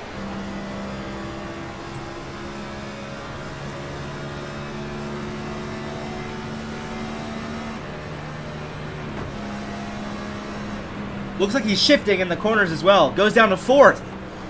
Maybe some people are staying in 5th. That may be the secret to this track. Watch the exit. Blam. Puts it in 5th gear. Entering the corner. Boom. Back down to 4th. And he's rolling. Now a 2nd in front of Abar. Passing Tyler Falkenberry, putting him 1 lap down. That'll put him in a lucky dog position. Next up, Roy Grande Jr. in 20th. Who's not far ahead. Falkenberry's going to try to fight, I'm sure, as long as he can, because he knows that he may not get the lucky dog if Lockett laps Grande ahead of him. So we'll see what happens there. Still single file across the racetrack. Not a lot of battling right now. Approaching halfway. We'll reach halfway at the end of stage 2. Excuse me, we'll reach 100 laps to go at stage 2. We're actually halfway around now. Just over halfway now. 1:14 of 2:25.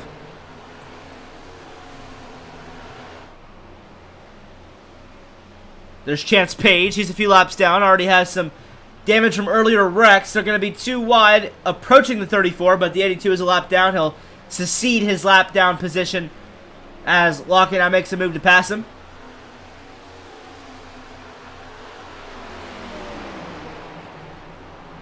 Next time by, 10 laps to go in stage 2. Lockett looking to cruise home to victory.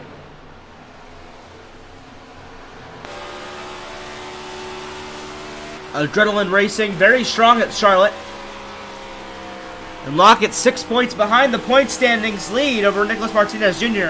His one flaw this season, he's yet to win 6 races in.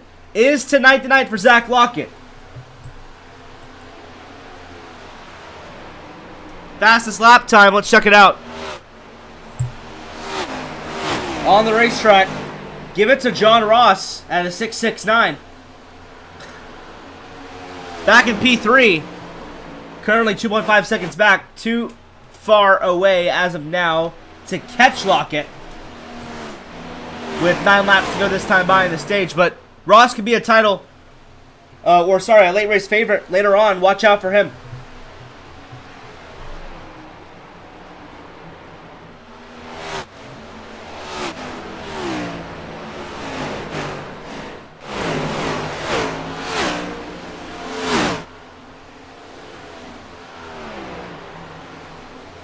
Nine laps to go, coming up on 8 laps to go. Let's go ahead and go crank it up on the R2R Broadcast Network.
You saw it there, and I'll crank it up.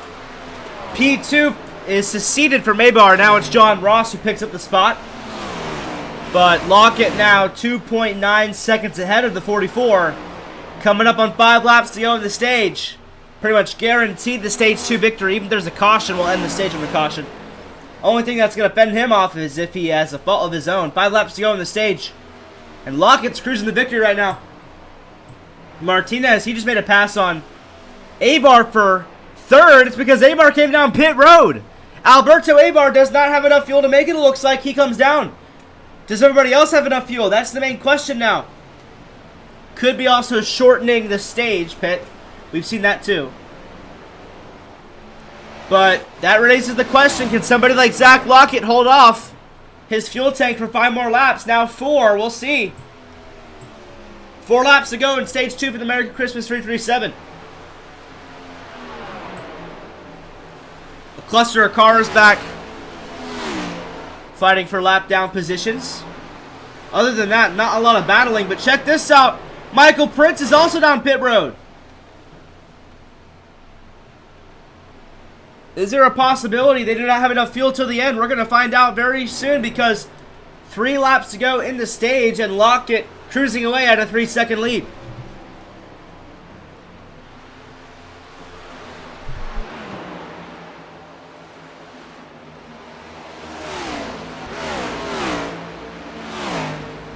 Another car down pit road, P22, P23, Terry Vincent, Michael Prince. Prince obviously just pitted, but now 13 comes down, coming up on 2 laps to go. Can Lockett hold off the fuel tank for 2 more laps and win the stage? We're going to find out. Ross still good, Martinez still good, Weaver, Murphy still good. That's your top 5. All still good on fuel. And 2 laps to go on the stage. Lockett looking to bring it home.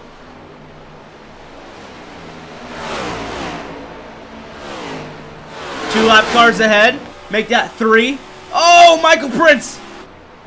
That was close. I'm sure Lockett was a little bit worried about that one. And Prince is fresher tires, so he's going to zoom through the field.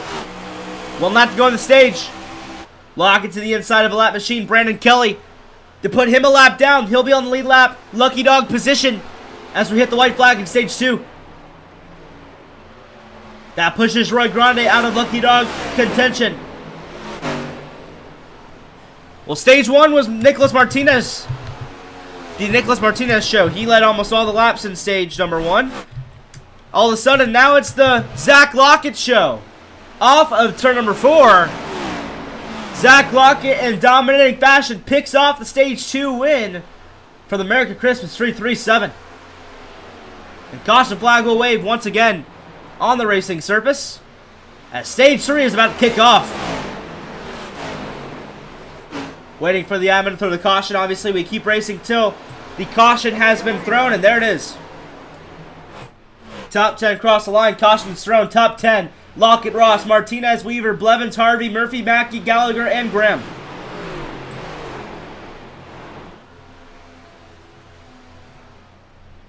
Now let's see if we got our mic working. Maybe a quick refresh so we can figure out the mic situation. Get an interview or 2 in here under the break.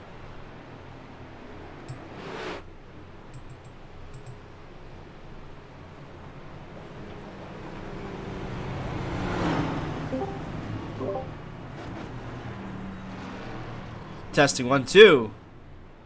Yeah, no. Don't think it's going to work out tonight. For the Discord, at least. Discord's been acting up recently.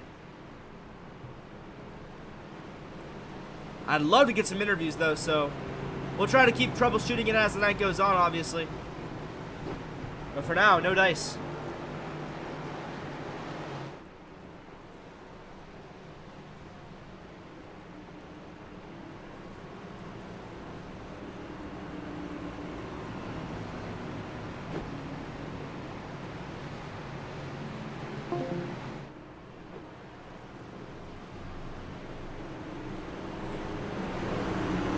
Well, it's time for stage 3 starting pit stops, led by Zach Lockett. He now makes his way down pit road alongside all the lead lap competitors, Ross, Martinez, Blevins, Harvey, Mackey, and others.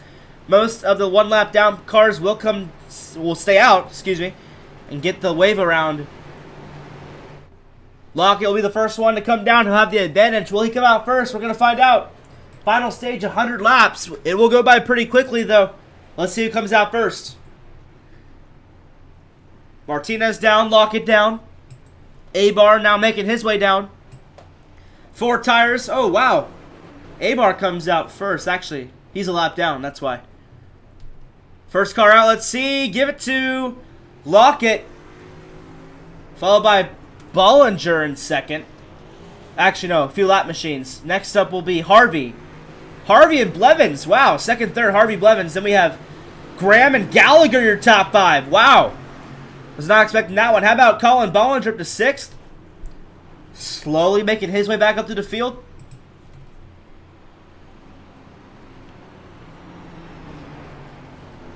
Well, ladies and gentlemen, stage 3 approaching. Don't go anywhere. The conclusion of the Merica Christmas 337, slowly but surely, coming up with 100 laps to go. Stick with us.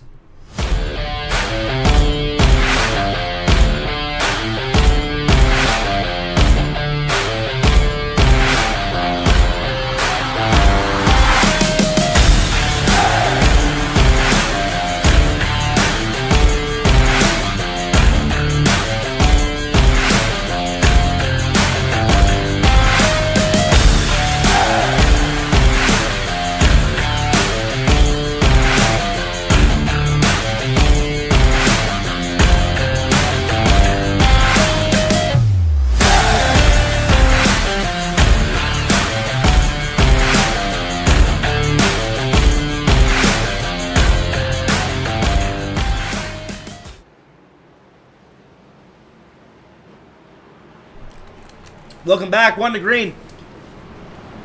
Cheese stick acquired. Source of dairy in my stomach.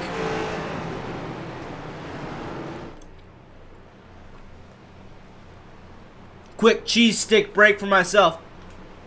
As the field gets ready to kick it off once again for stage 3. It's about that time, ladies and gentlemen. Put your predictions in the chat. Who y'all got? I think it's Lockett versus Martinez. I think Lockett gets his first win tonight, though. I think it's tonight. He finally gets the monkey off his back, wins the race, and leads the point standings. But we're going to find out together, ladies and gents.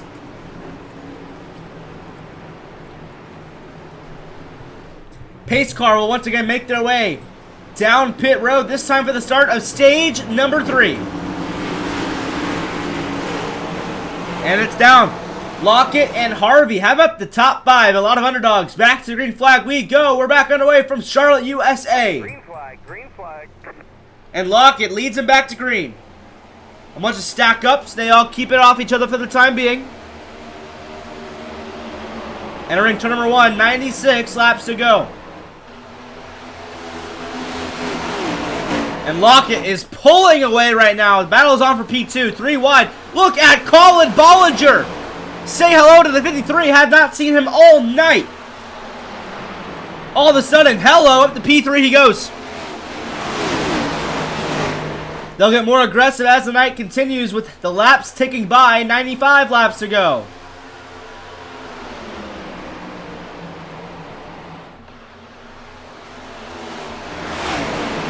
We've yet to see a big caution since the first stage. When will we see that? How about Martinez? Outside the top 12 now. Something wrong with the 48.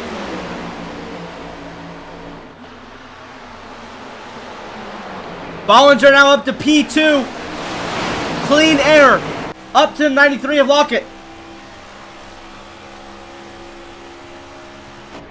Is Bollinger the man that spoils Lockett's first win? First time he's been in the top 3 all night. Had a lot of issues earlier, but he has a clean race car and track position, clean air to Zach Lockett. Can he run him down? Last week, led 3/2 of the race just to get it taken out on the last lap by a tire strategy driver. He's looking for revenge. Can he get it done this race? And the guy who got him last week was actually Russell Black back in P5. Actually blinking out quite a bit, but there he is. Top 5, trying to get back-to-back victories for the underdog himself in the 64. Chris Mackey, Josh Gallagher fighting for a top 10 right now. 9th and 10th on the Racing Groove.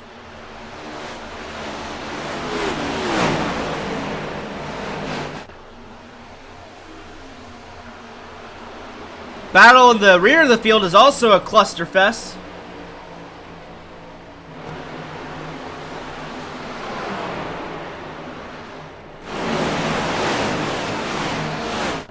But check this out though, battle at the front is all single file. It's like a big train all the way back to P12. It's just straight single file action, trying to run down the leader, Zach Lockett. 91 laps to go this time by. Led by Zach Lockett. Is that elusive first win in the Full Send Cup Series tonight? Been waiting so long for it. So many second place finishes. He's done with being the Sheldon Creed of this league. Fastest lap time that time by. Wow. Only guy to hit 29 seconds. It's actually Colin Bollinger. Not by a lot, but he is the fastest.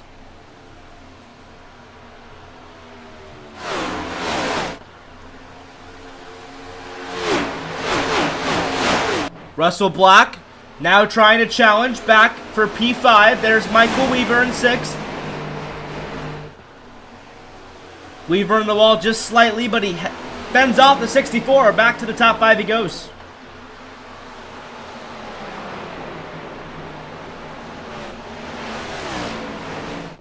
Lockett and Bollinger 1-2. They are also in the in-season tournament, of course.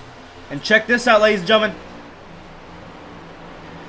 They are not going to be competing against each other if they both win. So that means if they win next week, both of them, they will see each other in the finals. That would be a very intense final round of 2, I can tell you that. But for right now, they have a race to win. Both of their competitors in the in-season tournament are out, so their eyes are all set on a victory tonight. Only one of them can get it done, though.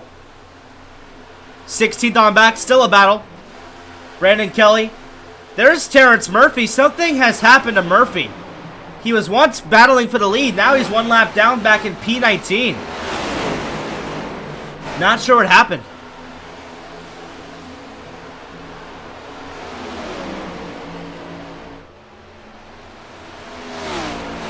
Battles with Jesse Graham. There's Chris Mackey right behind. There's Josh Gallagher now side by side with Brian Matthews. There's Martinez back in P14. John Ross in P13. A lot of fast drivers deep in the field now after something went down.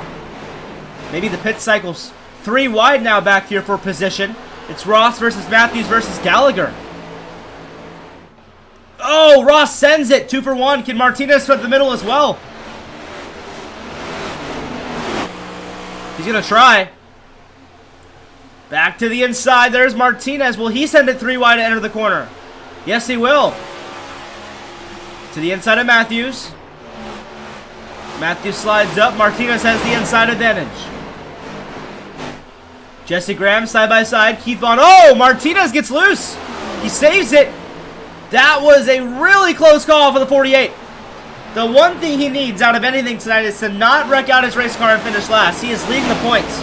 Anything is better than finishing last with a DNF. Good save. 85 laps to go. Check this out. Colin Bollinger is running down Lockett. Last lap time. Let's check it out. Ladies and gentlemen, 110 faster. He'll be there in 3 laps if the math shows correctly.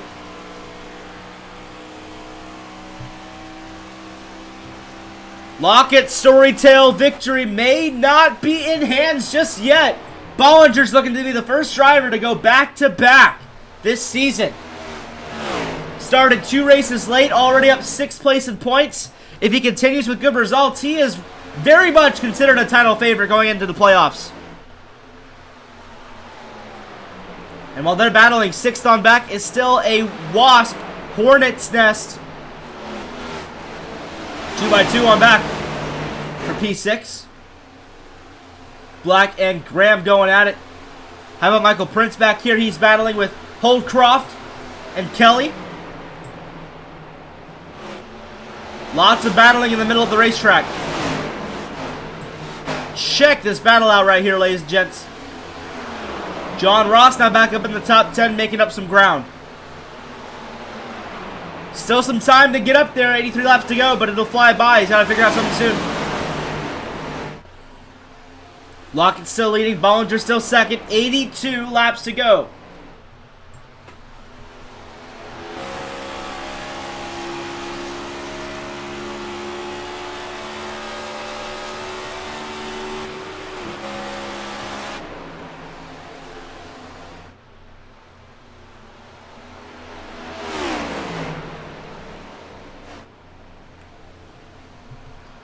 .81 now at the line. Bollinger's still 4/10ths back. Looks like he's been slowing down just a little bit over the course of the last few laps. Looks like that's the case. He's now slower than Lockett by just a little bit. Back to P7 because it's still a hornet's nest back here. Bunch of cars battling back here. How about Martinez now trying to fight back in the top 10? Keith Vaughn, Chris Mackey right ahead of him. Oh, up the racetrack. 2 by 2 for the top 10 right now. Say hello to the top 10 for Martinez, now trying to pass Vaughn. Edged out front, now on the outside trying to seal the deal. And with the run on the outside lane, yes he will. It's still not over for a lot of these drivers. In the top 10, they've got to figure out some speed right here, right now to catch the top 2 though. Martinez crossed over on Russell Black, puts him in P9. Have not seen a caution other than a stage break since stage number 1. And there's a possibility we'll go 80 more laps green. If that's the case, these drivers got to figure out something right now or else they're not going to win this race. Bollinger is still not letting Lockett out of his sights. Once again, he's faster. 2/10ths faster. We'll see what it is this time. Any improvement? Any decline? It's decline. He's still faster, though. Under 3/10ths now.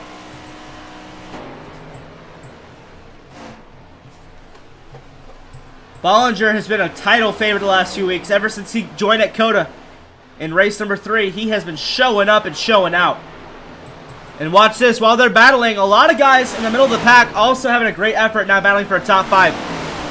Some of these drivers we haven't talked about it much tonight at all. Steven Blevins in 3rd. Been doing an amazing job since the restart. Same goes for Calvin Harvey back and forth. Both of these guys looking for career best nights in the top 5. And Michael Weaver for Queen City Motorsports also in the top 5 doing quite a good job. P12 on back. Keep saying it, they're still battling. Brian Matthews, Gallagher, Kelly, they are all clustered together. One of these guys get loose, they're all going around. And think about pit stops too. Those are coming soon. Don't want to be clustered when pit stops happen. Harvey and Weaver, now side by side. Weaver falls back once again. Coming up on 75 laps to go.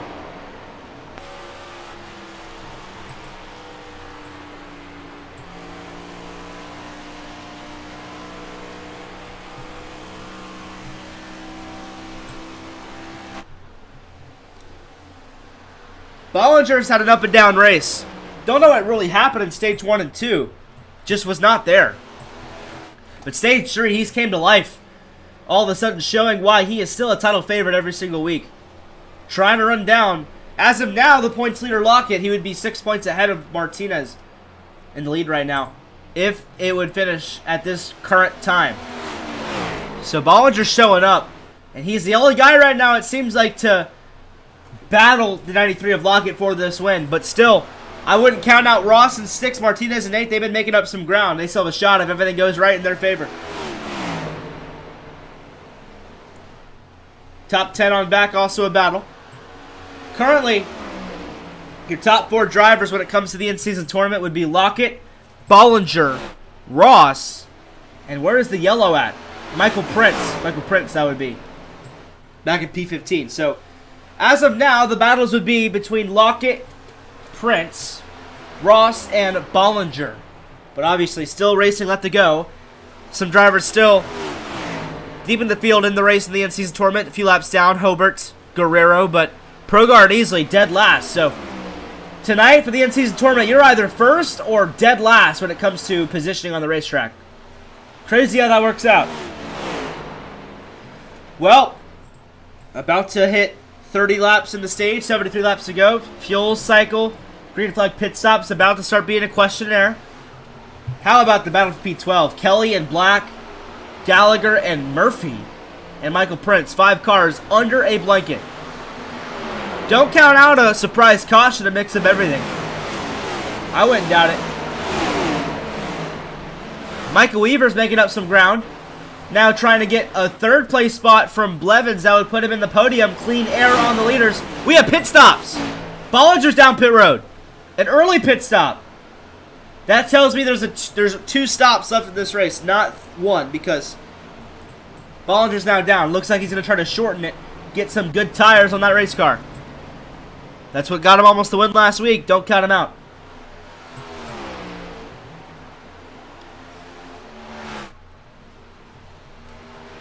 Lockett still leading. Now that brings over second place between Weaver and Blevins, along with Harvey and now John Ross now in the mix for P2. I'm telling you, don't count out the 44 or the 48 back in P6. Ross and Martinez, they're fast.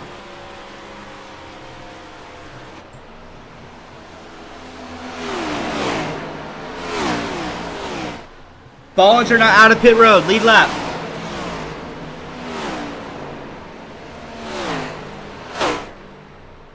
We'll tell you if anybody else comes down for the time being. 4-car battle for the top 2. Ross now to the inside of Harvey. That'll put him in P4 as his quest for the top spot continues. And obviously, like we mentioned, right behind Ross is Martinez, not far behind. That's why I'm saying watch out for these 2. These fast cats are not out of it yet.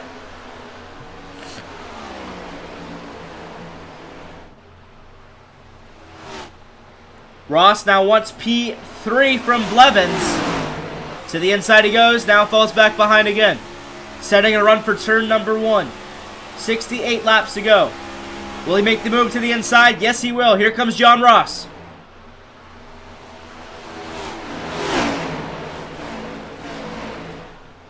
Almost clears him, now he does. Ross up to P3. Weaver in the wall hard, you see the smoke up ahead. Pit stops are upcoming. Already 1 car came down, it was Colin Bollinger in P2. All led by Zach Lockett, who's still leading with 67 laps to go. Dang it, 6-7. Anyways, the closing time is starting to become adamant here from Charlotte. Green flag pit stops approaching. Stick with us. Side by side continues.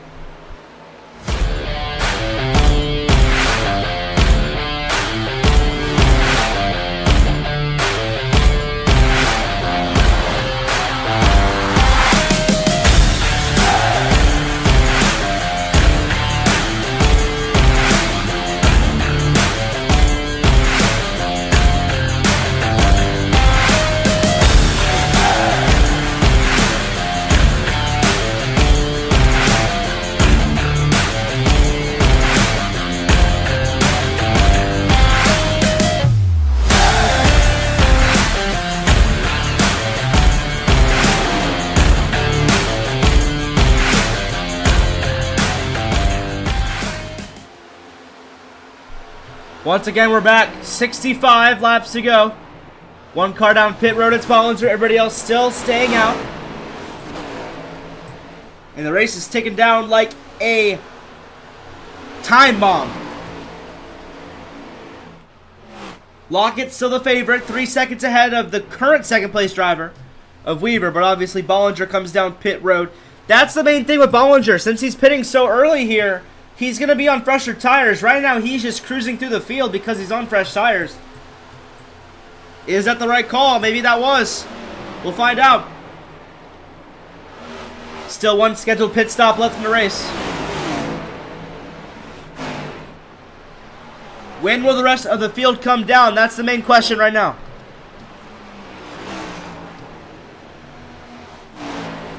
And that is the question. It's been answered. Zach Lockett's down pit road. Your leader makes his way down. Lead now goes up to Michael Weaver and John Ross, who now takes it from the 2 machine.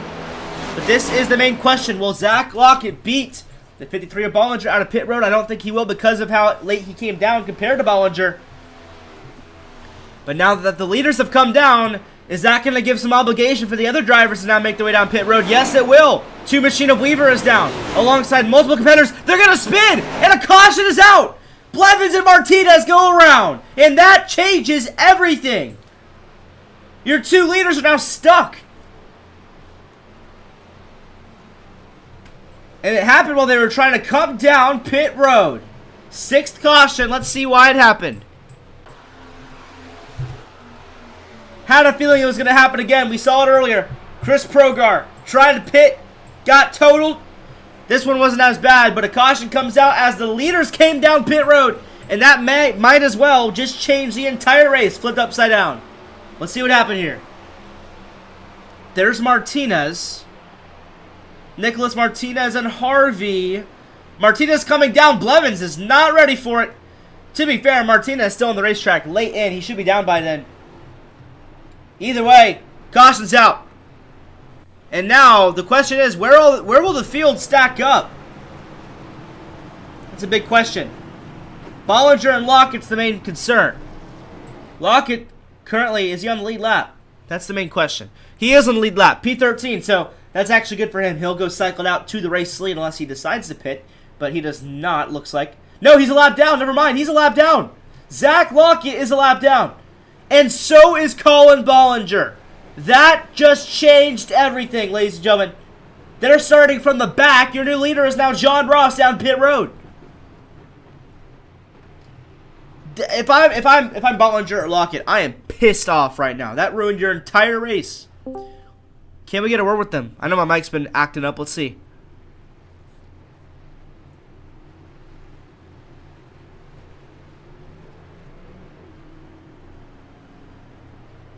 Well, actually, Bollinger's not even in a voice call. So, but John Ross is. But we'll not bother them. How about that? My mic's been messing up recently. Anyway, that is huge news. Check this out. Lockett will make his wave around.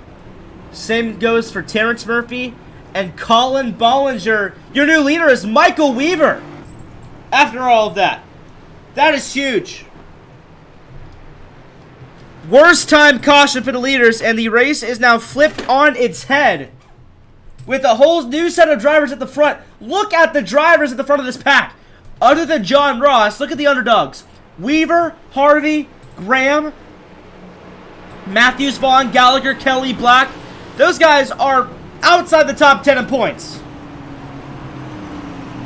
Huge controversy and huge action has just played out, putting your 2 leaders now a lap down, end of the lead line.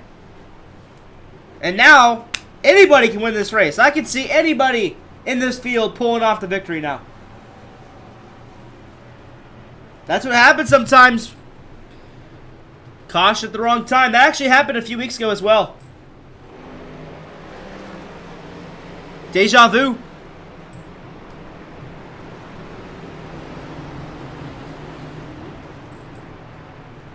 Well, now we're 1 to green. The lead pack, John Ross, Calvin Harvey. Looks like Weaver comes down pit road. Out now at P10. Ladies and gentlemen, because of that caution, we have now turned this race into something you do not want to miss at all. Stick with us. Hang on, we're Not going green, we'll go green next time. Bye. Race recap 166 of 225. It's closing time, or at least starting to be closing time here at Charlotte. Don't miss a thing. We'll be right back to kick off the restart.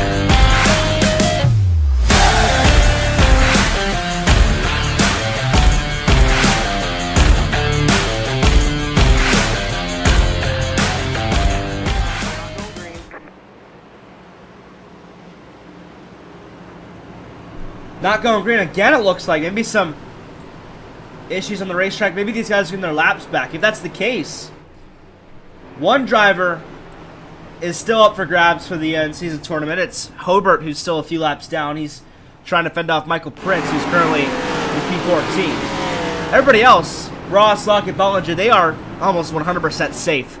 Their competitors are out of the race.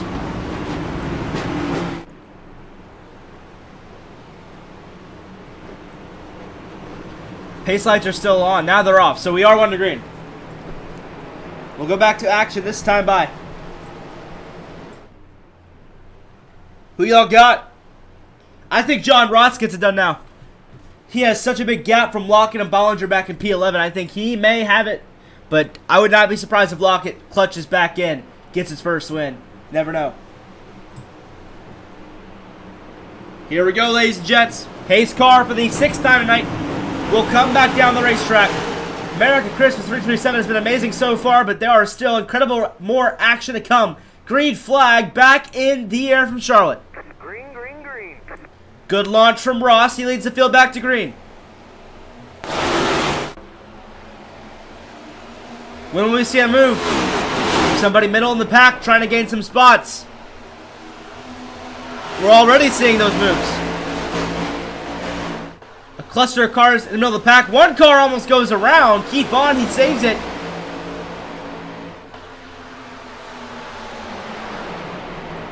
Abar got on the wrong side of the stick on the last caution too. He's trying to make his way through the field. 3 wide now between him, the 93 and the 12. Lockett now to the inside, back in the top 10. Still 3 wide. Abar in the middle. Threading the needle now. It's 4 wide for a second. Abar clears just barely over the 12. Back 2 wide they go. Out front, Ross is leading, but that 15 of Jesse Graham is now in the mix with 57 laps to go.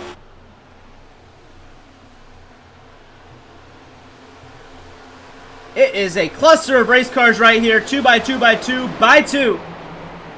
Just inside the top 10 and top 12. All it takes is one car to slide up in a cautionable wave. Black almost gets into Lockett, but they maintain separation. We stay green for now.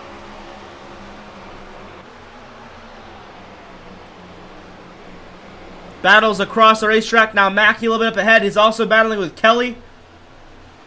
Falls back in line.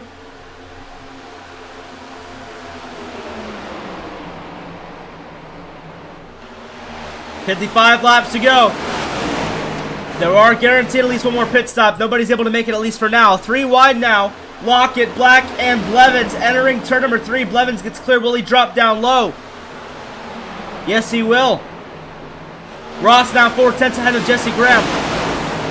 Whoa, hard in the wall. A lot of machines just got heavy right front damage, including Russell Black. Now he's 3 wide with Bollinger and Bernhardt. Michael Prince on the outside as well.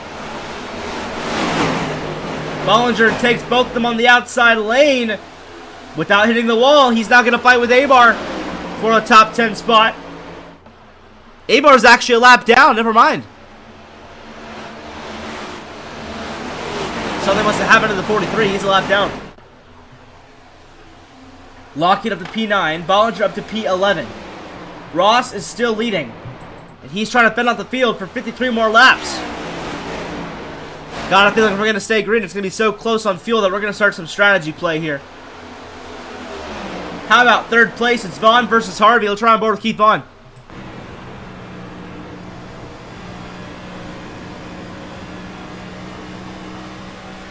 Vaughn's been having a really good night. P3, 3-lap sled, 3rd place.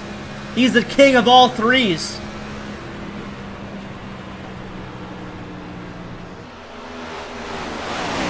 That's funny.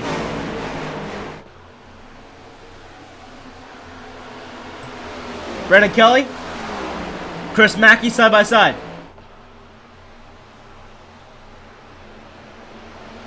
Mackey slides up. Or, excuse me, Kelly slides up. Mackey gets around the exit. I gotta vote for my favorite Christmas scheme. I think I'm gonna go to Mackey. Mackey has a pretty cool looking scheme. I do like the 64 though. 64 of black scheme is also pretty sick.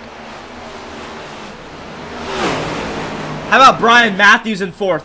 Honestly, Graham, Vaughn, Matthews, and Harvey, they have been having an amazing week so far.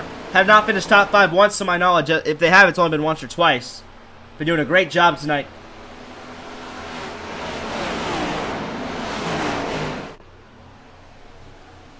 $50 laps to go from the Merica Christmas 337. John Ross is currently leading. He's now been the Stage 3 champ. 32 laps led since the caution. Can he fend off the likes of Lockett and others? Lockett is now up to P7. Still some ground to work, but he's in the best spot to run him down based off how the night has gone. There's Bollinger in 9th. Trying to fall in tow with 93, just a little bit too far back. 2 cars now separate him and Lockett.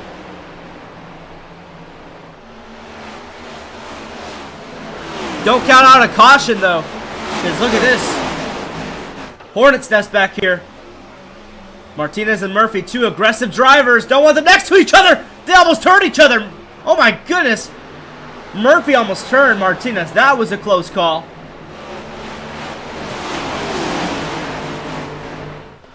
Lockett now up to P6.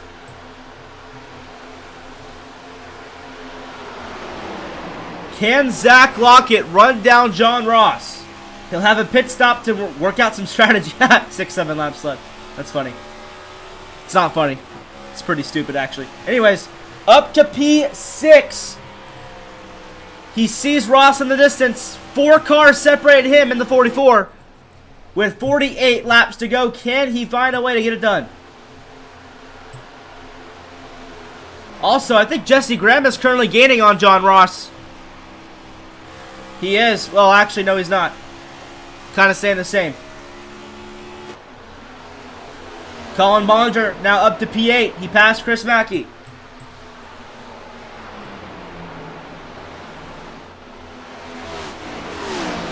And now he passes Brandon Kelly. Now 6th and 7th Lockett. Gosh. 6th and 7th Lockett and Bollinger. And Lockett's going to be the first of the 2 to run down the top 5. Lockett making his way through the field. Approaching Harvey in 5th.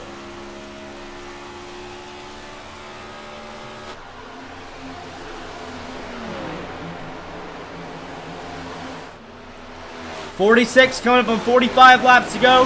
If Lockett or Bollinger want to win, they got to find the speed right here, right now. And also the best green flag pit stop of their life once that comes into play. I'm assuming it'll be around 25, 30 laps to go. Maybe somebody will take it short. Top 5 are now, top 6 actually, top 7, top 8, top 9, top 12. Give it top 12, all single file. And Lockett running down the 42 of Harvey.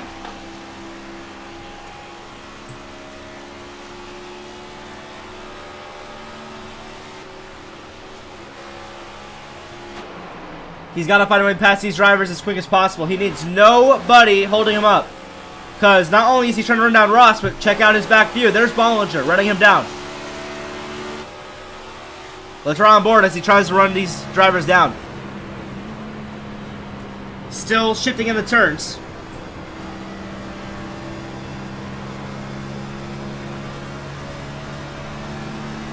Here comes Zach Lockett inside of Harvey. Up to P5. There's one guy out of the situation. 3 more. And one of them is right ahead. It's Brian Matthews. That would be P4 on the grid.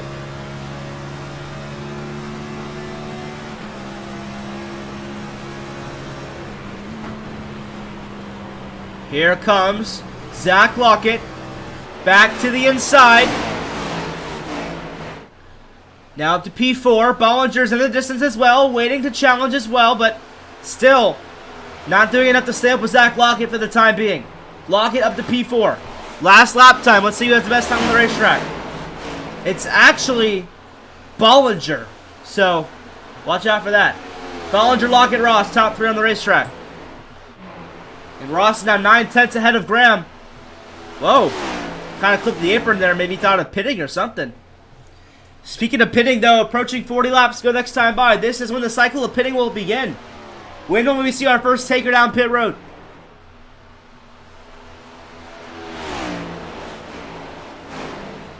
Only time will tell. If I'm Zach Lockett, honestly, or Bollinger, even though last time it screwed me over, I'm putting all my cards on one table. I'm pitting the earliest. I'm getting the freshest tires. I'm going to get as much time as possible. If you're Lockett or Bollinger, you know you're faster than the top 4.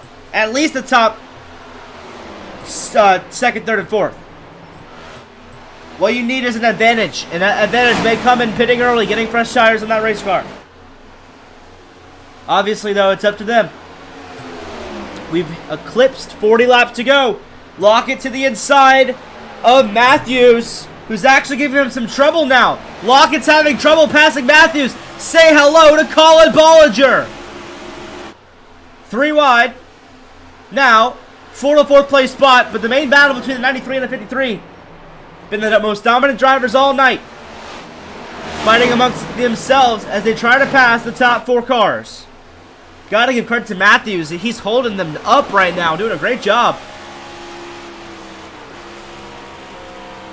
Doing what he needs to do. You hear the shifting in his car as well. He's also shifting.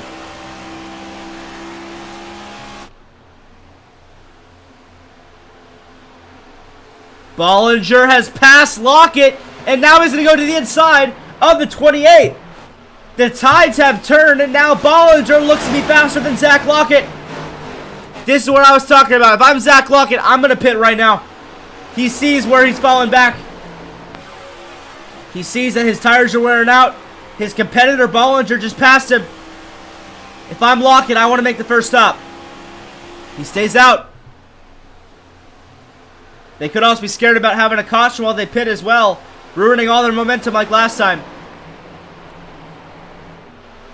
37 laps to go.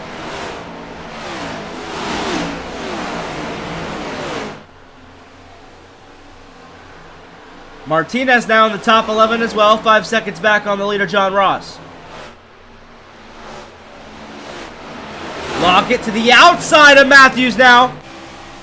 He wants to get it past that 28 ASAP. He wants clean air to run down Bollinger. And that he will. Clear. Top 5. Keith Vaughn, he's the next guy to get passed by Bollinger and Lockett back in P3. Doing a great job tonight. Same goes for Jesse Graham in second. He's been put on a show. Vaughn and Graham are playoff cut line contenders. They need a good result tonight, and they're doing exactly what they need to do. And John Ross, he's also doing exactly what he's been needing to do. Got blessed by the pit road caution. Has been leading ever since. 35 laps to go. He's now 2 seconds ahead of second place and 3 seconds ahead of his main competition, Colin Bollinger and Zach Lockett. John Ross has yet to win this year too. If he wins, he would keep the streak alive of nobody having 2 or more wins 7 races into the season. Just shows you how diverse this field is. Ladies and gentlemen, first car down, it's once again Colin Bollinger. Bollinger's down, Michael Prince is also down. Is this the right move? He'll have fresh tires, at least a few laps faster than the cars ahead of him. Will we see Lockett now make a move to come down as well? If I was him, I would do it. He's slowing. He's coming down. Zach Lockett's down. Bollinger and Lockett know what they need to do to win. They need to throw some strategy at the table. Both of them come down pit road first. They'll have the freshest tires coming out. Will that be enough to run down John Ross? 33 laps to go. Leader John Ross, Graham, Vaughn, Matthews, Kelly are top 5. They're all still staying out. Only 2 cars to come down, Lockett and Bollinger. Ross stays out. Lockett's still on pit road, 4 tires on the machine. Where is Bollinger? Graham comes down pit road, by the way. Jesse Graham is down. He was P2 at the time. That could be important. Bollinger approaching the start-finish line. Lockett is now entering turn number 1. One car is slow. Tyler Falkenberry. Now he's down. Here's the battle right here. There's Lockett. There's Bollinger. Will Lockett hold him off? No, he won't. Bollinger takes over Lockett. And there's the gap. Multiple cars down pit road in the front of the field. Brian Matthews. There's Michael Weaver. 30 laps to go next time by. When will John Ross make the penultimate pit stop? The longer he waits, the longer the drivers that pitted will have fresher tires, but the longer he waits, the more tires he can conserve compared to the guys who went on first, because their tires will already be weared out by the time he pits. So he'll have the freshest tires in the field. Harvey's down pit road. P7, 42's down.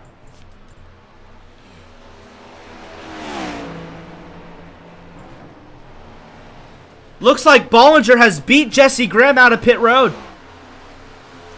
And Lockett may also as well if he can pass him right here. That could be a sign. Not to Lockett maybe, but to Bollinger. I think if anybody has a shot to beat Ross based off pit stops, it's going to be the 53 of Colin Bollinger. Got screwed out last week due to a late race caution. Deja vu's happened before. Commentator curse. 29 laps to go. Ross still leading, Bond still second, Martinez now up to P3, all yet to pit. Top 10, top 11, back to Alberto Abar, yet to make their penultimate pit stop.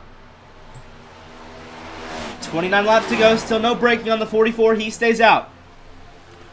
Top 3 stay out, Von Martinez still on the racetrack. One car is slowing, it's Stephen Blevins, Blevins is down. 28 laps to go.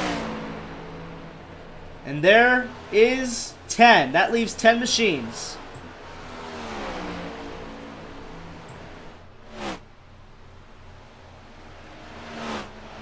Is Ross slowing? No, he's not. He stays out. Top 2 battling for position. Vaughn and Martinez, they also stay out. Back to Mackey, Wiles, Gallagher, Black. Top 8 are yet to pit now.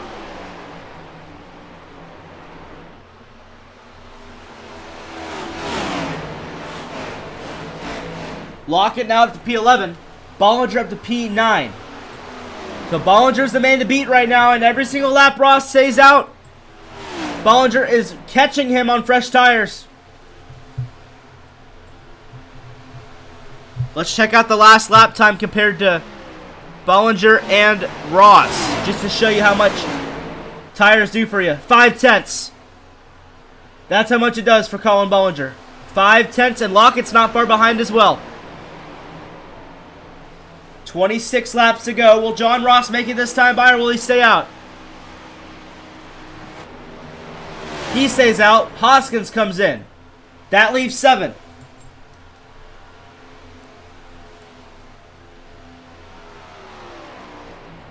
Top 7 still staying out. 24th place is down, Terry Vincent.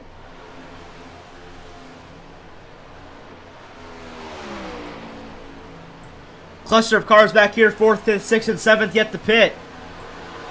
Will these guys come down this time by? Martinez passes Vaughn. He's now 2nd. Martinez comes down. Vaughn stays out. No, Vaughn comes down. And everybody else comes down except for Gallagher. Ross stays out. John Ross is still on the racetrack. I don't know about this call. 3-second lead, but it's sticking by 5/10 or more every single lap. Is this the lap he comes down? He's slowing. Yes, it is. John Ross is coming down. And this is the main situation at hand. Will John Ross beat Colin Bollinger out of pit road?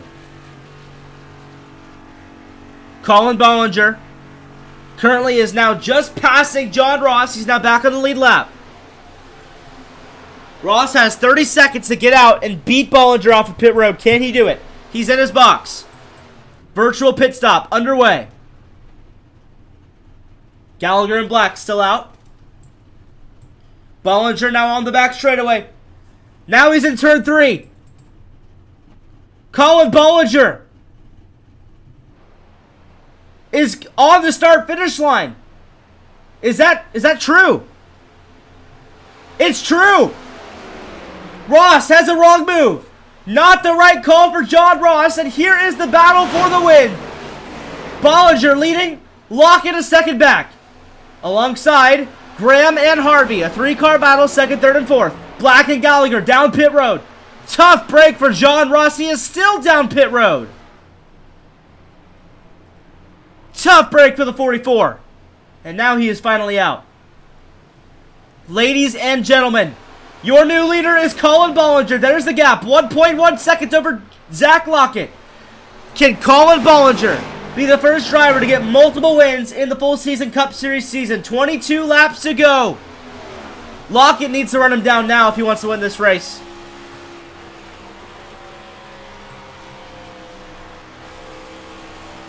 He's slower too.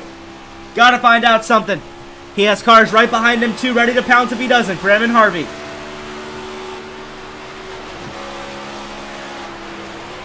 Last lap, they're now even at a 4.6. 20 laps is still some time, but it's not a lot of time for comfort. Never call out a caution either. Commentator curse, always love it. Happened at 2 laps to go a few weeks back. So never count out till the white flag.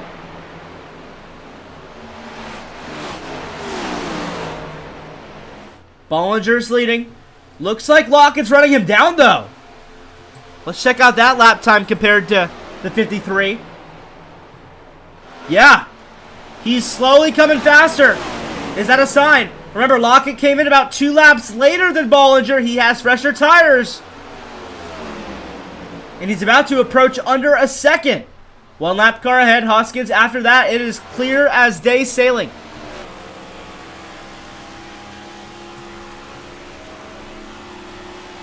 Good news for Bollinger, though, is this.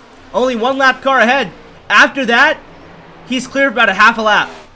Pretty much to the end. Lockett still struggling to get past Hoskins down to the inside. 53 versus 93, and if not, maybe 15 and 42 have a shot as well. Lockett's clear of traffic. His job is now simple. Simple yet easier said than done. He needs to run down Bollinger right here, right now, 18 laps to go. He has fresher tires. He has a fast race car. Can he find a way to do it? Or is it Colin Bollinger's night to go back to back? Never call out a caution either. A few packs across the racetrack. Matthews specifically fighting off Vaughn, Wiles, and Mackey side by side for P7.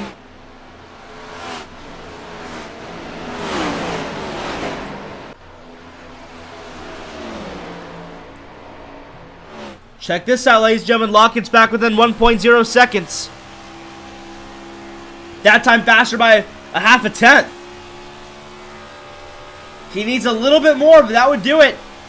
He would get up to his back bumper in time. Look at the left side of your screen. He's so close to eclipsing under a second. Got up to 1.008 off the exit of turn number 2.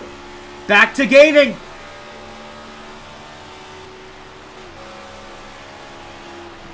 Boom! First time tonight, under a second. 0.98 was the maximum. Still gaining, faster every lap, but it needs more. Somehow needs more. Now 0.97, 0.96, 0.94. Entering the corner. He is gaining. But there's one problem, 15 laps to go. Bollinger's at the wall. Colin Bollinger just hit the wall extremely hard. This race is not over. Last lap time this time by was 0.2 faster for Zach Lockett. Bollinger hit the wall extremely hard as his tire's wearing out. Lockett's under 0.8. Can Zach Lockett get it done?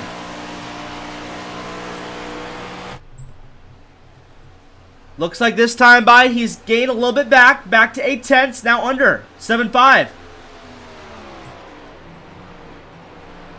Fastest car on the racetrack, Lockett by 0.1 over Bollinger. But now he's slowing down again. Lockett needs more. He still needs a little bit more to run down Colin Bollinger to win his first career race in the Full Send Cup Series. But he's closing. Still closing. He needs more though. Now for the first time under 0.7 into the 6 range. 13 laps to go from Charlotte.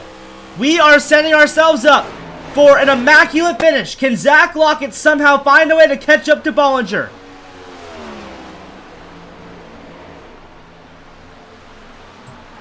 Last lap time. He's faster, but it's no longer a tenth or two. It's now down to around 1/8 of a tenth. He needs more. Now he's idle. That time by, he was idle with Bollinger. He needs to figure out something right now. 12 laps to go. It is no longer time to mess around. If he has a shot to win, he needs to show it. Remember, he has 2 lap fresher tires. That can play in a factor late if Bollinger hits in the wall again. Oh, but now it's Lockett in the wall. Lockett hits the wall hard. Now back to 9/10. How about Martinez? He's back and forth now. Is Lockett overusing his equipment? He was gaining and then he wasn't. And with 11 laps to go, Bollinger's now a second ahead. How about Martinez? He's entering the picture. Fighting for P3. Say hello to him. Number 48, 10 laps to go. Colin Bollinger has reached 10 laps to go. Can he hold on 10 more times? Is Martinez a dark horse here? If he is, he's got to pass Lockett immediately. And look at the speed the 48 has. He's got to make a move right now. Lockett throws a block. Martinez sees the issue at hand, goes to the outside, ready to make a strong exit work, and there he goes. Martinez to the outside lane. He is clear as day. 9 laps to go. Clear traffic, clean air, all the way to the 53. Ladies and gentlemen, out of nowhere, Martinez now has a shot to win this race. But he's got to find out the speed right now. We'll get a good picture about how fast he is compared to the 53 at the line. But look at this. He's under a second now. Can Martinez pull it off? At the line. Look at the time he is gaining. Checking out the last lap time. Ladies and gentlemen, Nicholas Martinez is 5/10 faster. What in the world? Out of nowhere, Martinez with the pace. Under 6/10. He is rocket shipping through this field, catching up to Colin Bollinger, and he still has 7 laps to do it. I know for a fact, if Martinez gets to the back bumper of Bollinger, Bollinger is going to throw the biggest defensive moves you've seen. He does not want to give up this win easy. Under 5/10, now under 4/10 to just 1 corner alone. 6 to go. This time by, watch out for a caution late as well. Weaver, Wiles, Vaughn, and Mackey fighting for P6, all under a blanket. Don't count out the commentator curse. It happened 2 laps to go a few weeks ago. It could happen again and change the whole race upside down. Here we go. Coming up on 5 laps, go next time by, and Bollinger is getting run down by Nicholas Martinez. Martinez going to try to play it as smooth as possible. He knows that Bollinger's going to play defense. Tries to get to the inside. Bollinger tries to block. He can't do it. Side by side, the race lead. Say hello to the 48. Martinez out front. Bumping and banging. Does Bollinger have anything in the tank to retaliate? I don't think he does. His tires are worn out. If he is, he's going to show it right now on this turn. He doesn't send it. Martinez now has the race lead. 4 laps to go next time by. And now, no lap cars ahead, clear as day for the 48 to come back home. Has not won since Daytona. Your points leader looking to return the favor to keep the points lead and get back-to-back wins. The first driver to do it this season. Bollinger had a shot, still does, but he's on older tires. Pitting later proves to be successful for Martinez. Coming up on 3 laps to go. All he needs is no commentator curse. 2 laps to go before he hits the white flag, and he will have no more cautions to bring it home.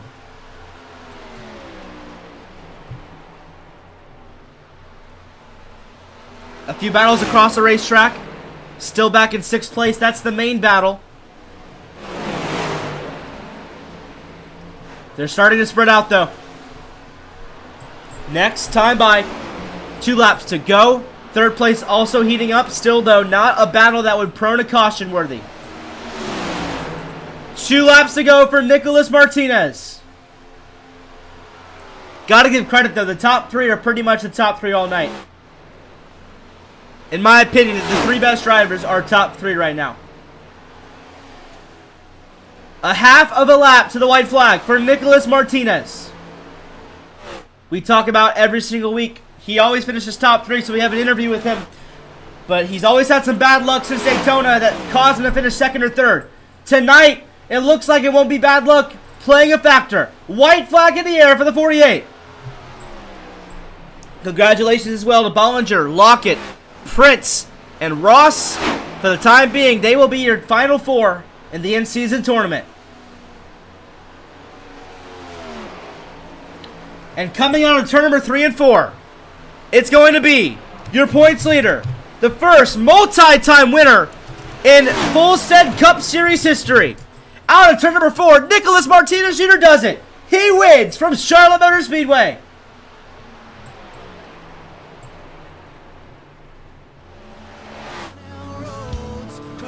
Beating Bollinger and Lockett to get it done.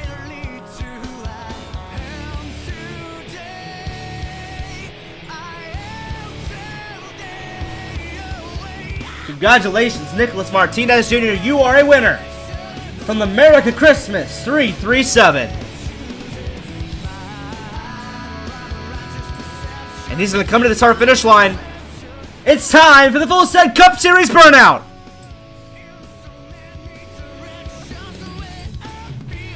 It's time for Martinez to burn it down from Charlotte.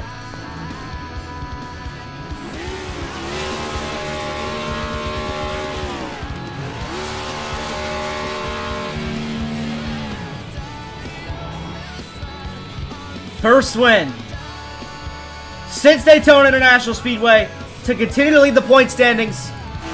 Give your congratulations to Nicholas Martinez Jr. for winning at Charlotte.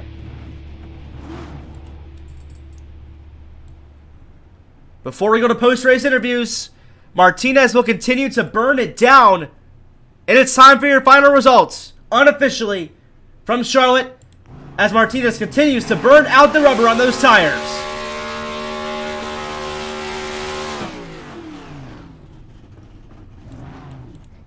Final results, unofficially, from Merica Racing 337. Martinez, Bollinger, Lockett, your top 3. They'll be interviewed later on. Graham and Harvey for a top 5. Great effort from those 2 drivers. Wiles, Mackey, Weaver, Vaughn, and Matthews, your top 10. Blevins, Gallagher, Prince, Black, Holdcroft, Kelly, Ross, and Hoskins, your top 18. Rest of the field are as follows. Grande, Abar, Bernhardt, Falkenberry, Murphy, Vincent, Hobart, Page, Brzezowski, Guerrero, Jason Phillips, Progar, Easley, and Stephen Wallace, rounding out your 33-car field. Martinez still not done burning it down. Looks like he's going to give a wave to the fans. Will he come down pit road, possibly go to the victory lane? Is there a victory lane here at Charlotte? I'm not completely sure, but we'll find out together. While he does that, it's time to set up post-race interviews. Your top 3, Martinez, Bollinger, and Lockett being interviewed right when we come back.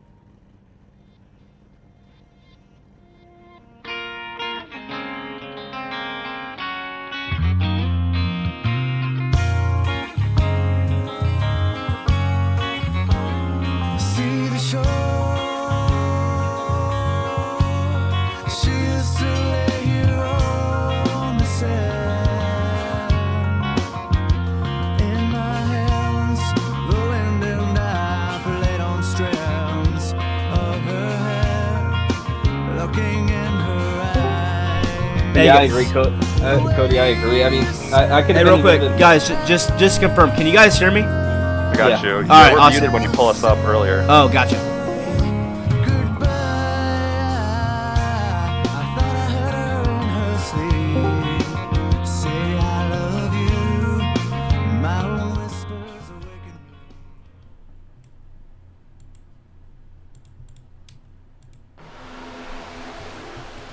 All right, ladies and gentlemen. Who's ready for some post-race interviews? I know I am. We're going to start off with none other than Zach Lockett, who ultimately probably is a little bit upset with where he finished tonight following his effort in Stage 2 and a few of the points in the race, but finishing P3 on the night. Let's have a word with the 93. Zach Lockett, cartilage Djibouti on a copy. Hey, gotcha. Well, how's it going? Obviously, I'm sure you have a lot of emotions tonight. A top 3 is nothing to, go home about upset, but obviously I'm sure you were looking to get that first elusive Full Send Cup Series win tonight. Still, just short. It seems like you're like Sheldon Creed on some weeks. You're just second, third.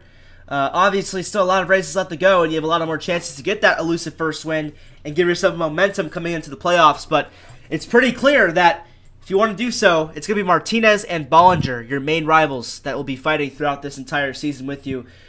First of all, what could you have done differently to get that win? And ultimately, what do you think you need to do to beat Bollinger and Martinez in future weeks? Yeah, obviously very happy with winning a stage and then ending up third. Like you said, I feel like I'm always the bridesmaid, never the bride, always right there. Running in any track, I feel like I have some of the most speed here, so always right there. But yeah, Colin short pit me by 1 lap, which was a great strategy by him on that last final pit stop. I was talking to my teammates and I'm like, okay, 36 to go. That's how much fuel we have. I'm going to stay out 1 more lap, but I feel like someone's going to short pit me here. And then Colin did perfectly. And once I ran a lap longer, he came out, jumped out to like another second or so lead. And then, yeah, I don't even know how Martinez had that fresh tires, but nothing you could do there. I mean, we couldn't hold that up. Once you have those fresh tires, that just kind of fell right into his lap.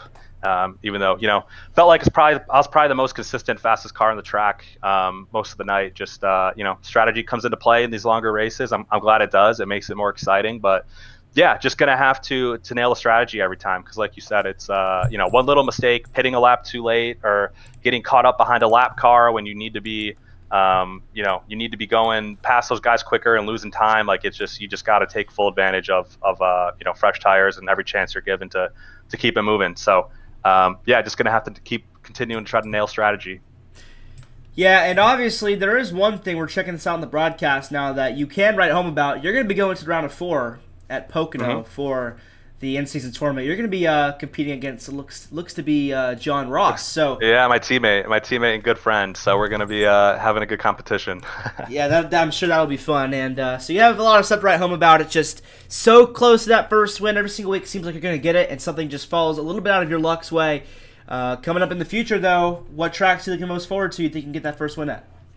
Oh, I mean, I love Pocono. Hopefully can qualify well, get out in front, just destroy people with dirty air. That's going to be fun, hopefully. And I'm looking ahead to Michigan, Nashville, definitely Nashville. I think Nashville might be my favorite track on iRacing. So we're looking ahead to Pocono and Nashville and, probably Vegas and a couple of the other 1.5 miles. I mean, like I said, I know I'm always going to be right there. It just kind of comes down to hitting that strategy perfect and, getting by these guys early on runs and then just kind of blocking where you can. So, we'll get the win here eventually, but I think that will keep me second in points. Happy to be up there. Yeah, you said it perfectly. Answered all my questions, and we appreciate always being able to talk to you. It seems like you and Martinez, and actually Bollinger too, feels like you 3 are always in this booth at least once a week getting interviewed for a top 3. So congrats on the top 3 tonight. And before I let you go, anybody want to shout out for your result? Yeah, I got to shout out first the sponsor of this race. I think I forget exactly who it was, but thanks for everyone in this league. I know our Adrenaline team, we're sponsoring Nashville, so thanks for everyone for coming out and sponsoring races as well. Shout out to everyone at Adrenaline. Lane had a pole, got caught up in a wreck, sucks for him. Same with Nate. John Ross had a great race. John was probably one of the fastest cars on the track too. Just took tires earlier in the race when he probably shouldn't have, and had a lap car run into him too at one point, which sucked. But so shout out to everyone at Adrenaline. and this whole league. Chris puts on a great league. Really puts a lot of effort and work into this, and of course you for broadcasting. This was a long one. It's it's almost 11 on the East Coast. So yeah, I'll wrap it up. Thanks so much, man, and hope to see you again here next week or in the future. Yeah, hope to see you next week. Instead of interviewing third, though, how about we interview first? Yeah, that sounds Awesome. good, man. We'll hope so. Awesome. Well, have a great night. We'll see you soon. All right. All right, just like that. Next up is going to be Colin Bollinger, who finished P2 to Nicholas Martinez Jr. tonight. Just came up a little bit too short at the end of the cycle of tires. Let's bring him up in the booth right now.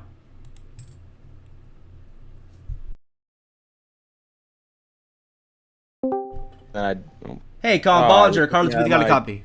Yeah, you took me out of my conversation. Oh, man, sorry. You're all good. You're all good, man. Well, thought it looked like it was going to be your race there at the end of that thing, and out of nowhere, Martinez had some fresh tires. I'm pretty sure it's because you guys pit really early and he pit late. Either way, he found some speed late in that thing, tried to hold him off, couldn't get it done. So that second win is going to wait a little bit longer, but obviously you have some great news tonight, obviously finishing P2, but also winning the in-season tournament round of 8, going on to round of 4, and obviously, even though you missed 2 races, you're already top 5 in points now for tonight. So bring me through your race. How did it go on your end? I mean, we were everywhere. I mean, but I guess, after a 225 lap race like that, that's what you're going to have. I mean, we jumped to start, lap 1, had to pit, went to the back, took tires at lap 25, ran the 4th. The whole second stage, we didn't take none. We were just out there hoping we didn't get lapped, and it worked out. And, the third stage, we were good. I mean, I was kind of trying to save a set here and there, so I think in that last run, me and the 93, I think there was like 10 laps after I came out of the pits, there was a caution, so I didn't want to pit again and take tires, so we actually battled through the field pretty well, and honestly, I thought, if we can battle through these guys when they have fresh tires and we only have 2, we might win. I just didn't know some of the other strategies, and obviously the 48 just, waited a little bit longer and had fresh tires, and he ended up being able to get around everybody pretty easily. So, but like you said, P2, so just keeping the momentum going and on to next week. Yeah, and on to next week. Obviously, next week it's the All-Star race, but the week after is Pocono. You're going to be competing against Michael Prince for the round of 4. How you feeling about that matchup? That's the home track, so we got to perform there. I feel like every guy is good at their home tracks, so I feel like I'm pretty decent there. But I mean, you're just gonna have to wait and see until we get out there. So. Yeah, and you ruined Chris Progar's chances of being the underdog to go to round of 4. Obviously, he got out really early, so couldn't give him much of a challenge. But back to the races up ahead. Obviously, I'm sure you'd love to get another win to at least tie Martinez on the win total coming into the playoffs. What tracks do you look most forward to? I saw you heard Pocono's your home track. Any other tracks you think you can get a win at? I mean, I would like to think every week, that's kind of the goal, go in there and win every week. It's not going to happen, but there's not many tracks I don't feel too bad at. Trying to look here, like New Hampshire's cool, Nashville will be good, and then honestly, I'm not that great at road courses. We had a good run at Coda. I don't think I'll do it again at the Roval. So honestly, but once we get into the playoffs, that's a lot of tracks that I feel like pretty confident at, and I'm just ready to get into. Awesome. Well, congrats on P2, and before I let you go, anybody want to shout out tonight? Just the same, same as last week. The week prior, whatever. Team Delusion Racing. Daniel Plant Smith, he makes all the cars I race every week in different series here and other places, and Rayshon Wingfield, Dylan Tibbetts, Daniel Plant Smith, like I said, and Andrew Billander, and just those guys always supported me, and we always run together. So a lot of tips off of them, and that's really it. Awesome. And obviously, I forgot you for broadcasting because you always do a great job. Sweet. Got to get that plug in there. Yep. That's it. Got to get you on the right side so you don't keep getting commentator curse like you did a few weeks ago, huh? Yeah, I know. That was awful. Yeah. Anyways, have a good night. We'll see you next week, and hopefully you get one spot better, bud. Yep. Thank you, buddy. All right. See you.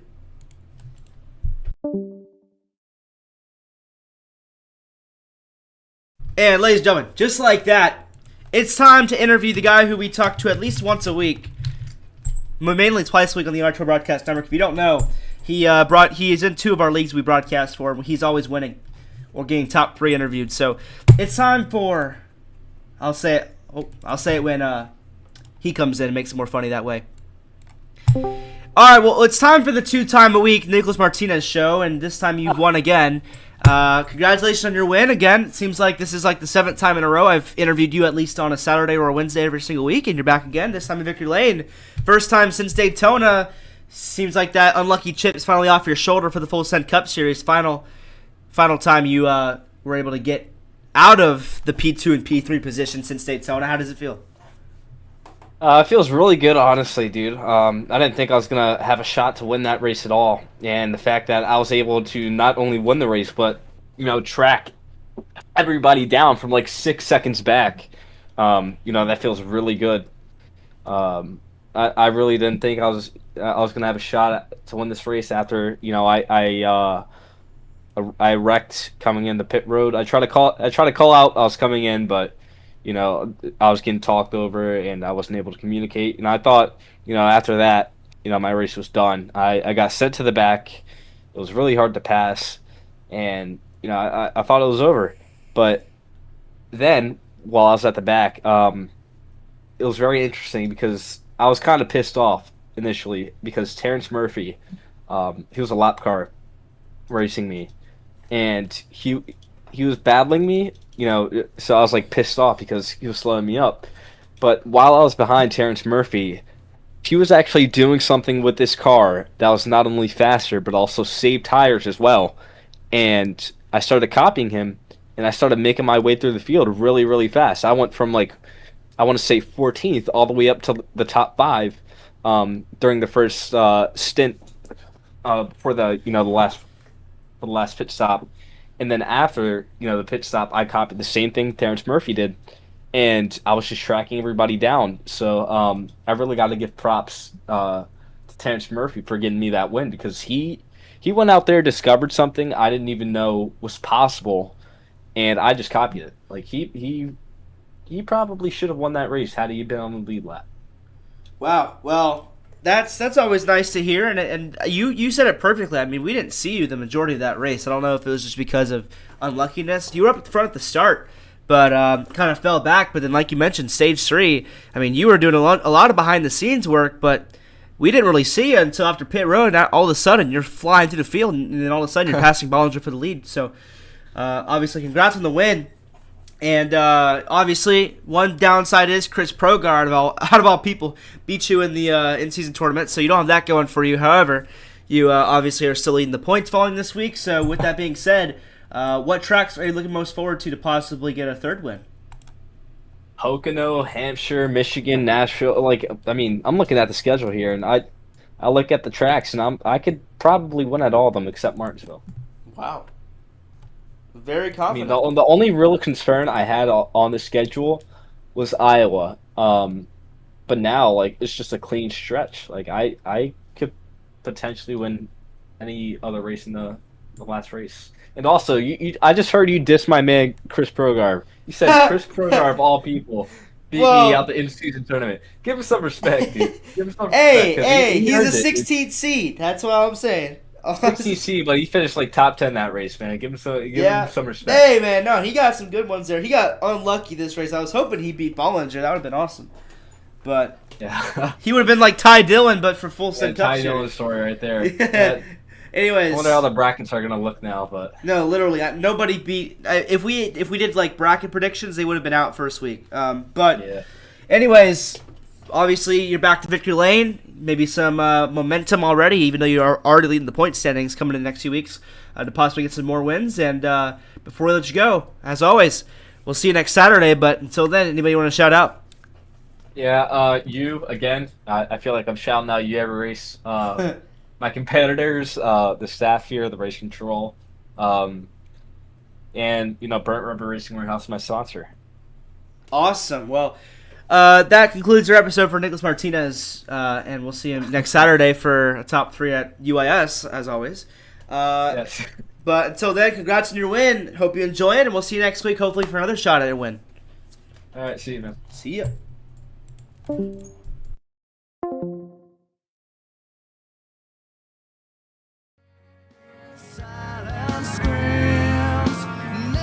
Well, ladies and gentlemen, thank you once again for watching the R2 Broadcast Network. Before we go, one more time look at the results. Of course, Martinez wins, Bollinger, Lockyer top 3, Graham Harvey, Wiles, Mackey, Weaver, Vaughn, and Matthews your top 10. Blevins, Gallagher, Prince, Black, and Holdcroft your top 15.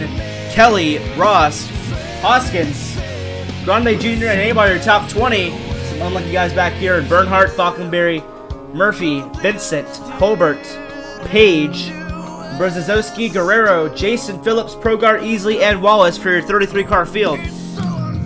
From the final time tonight, this was the Merica Christmas Victory 7 at Charlotte Motor Speedway. Thank you for joining us. My name is Zachary Cartledge, founder of the R2R Broadcast Network and all things R2R branded. And of course, your commentator and host. We'll see you next Wednesday for North Wilkesboro, the All-Star Race. Until then, have a great night, stay blessed, have a great Christmas season.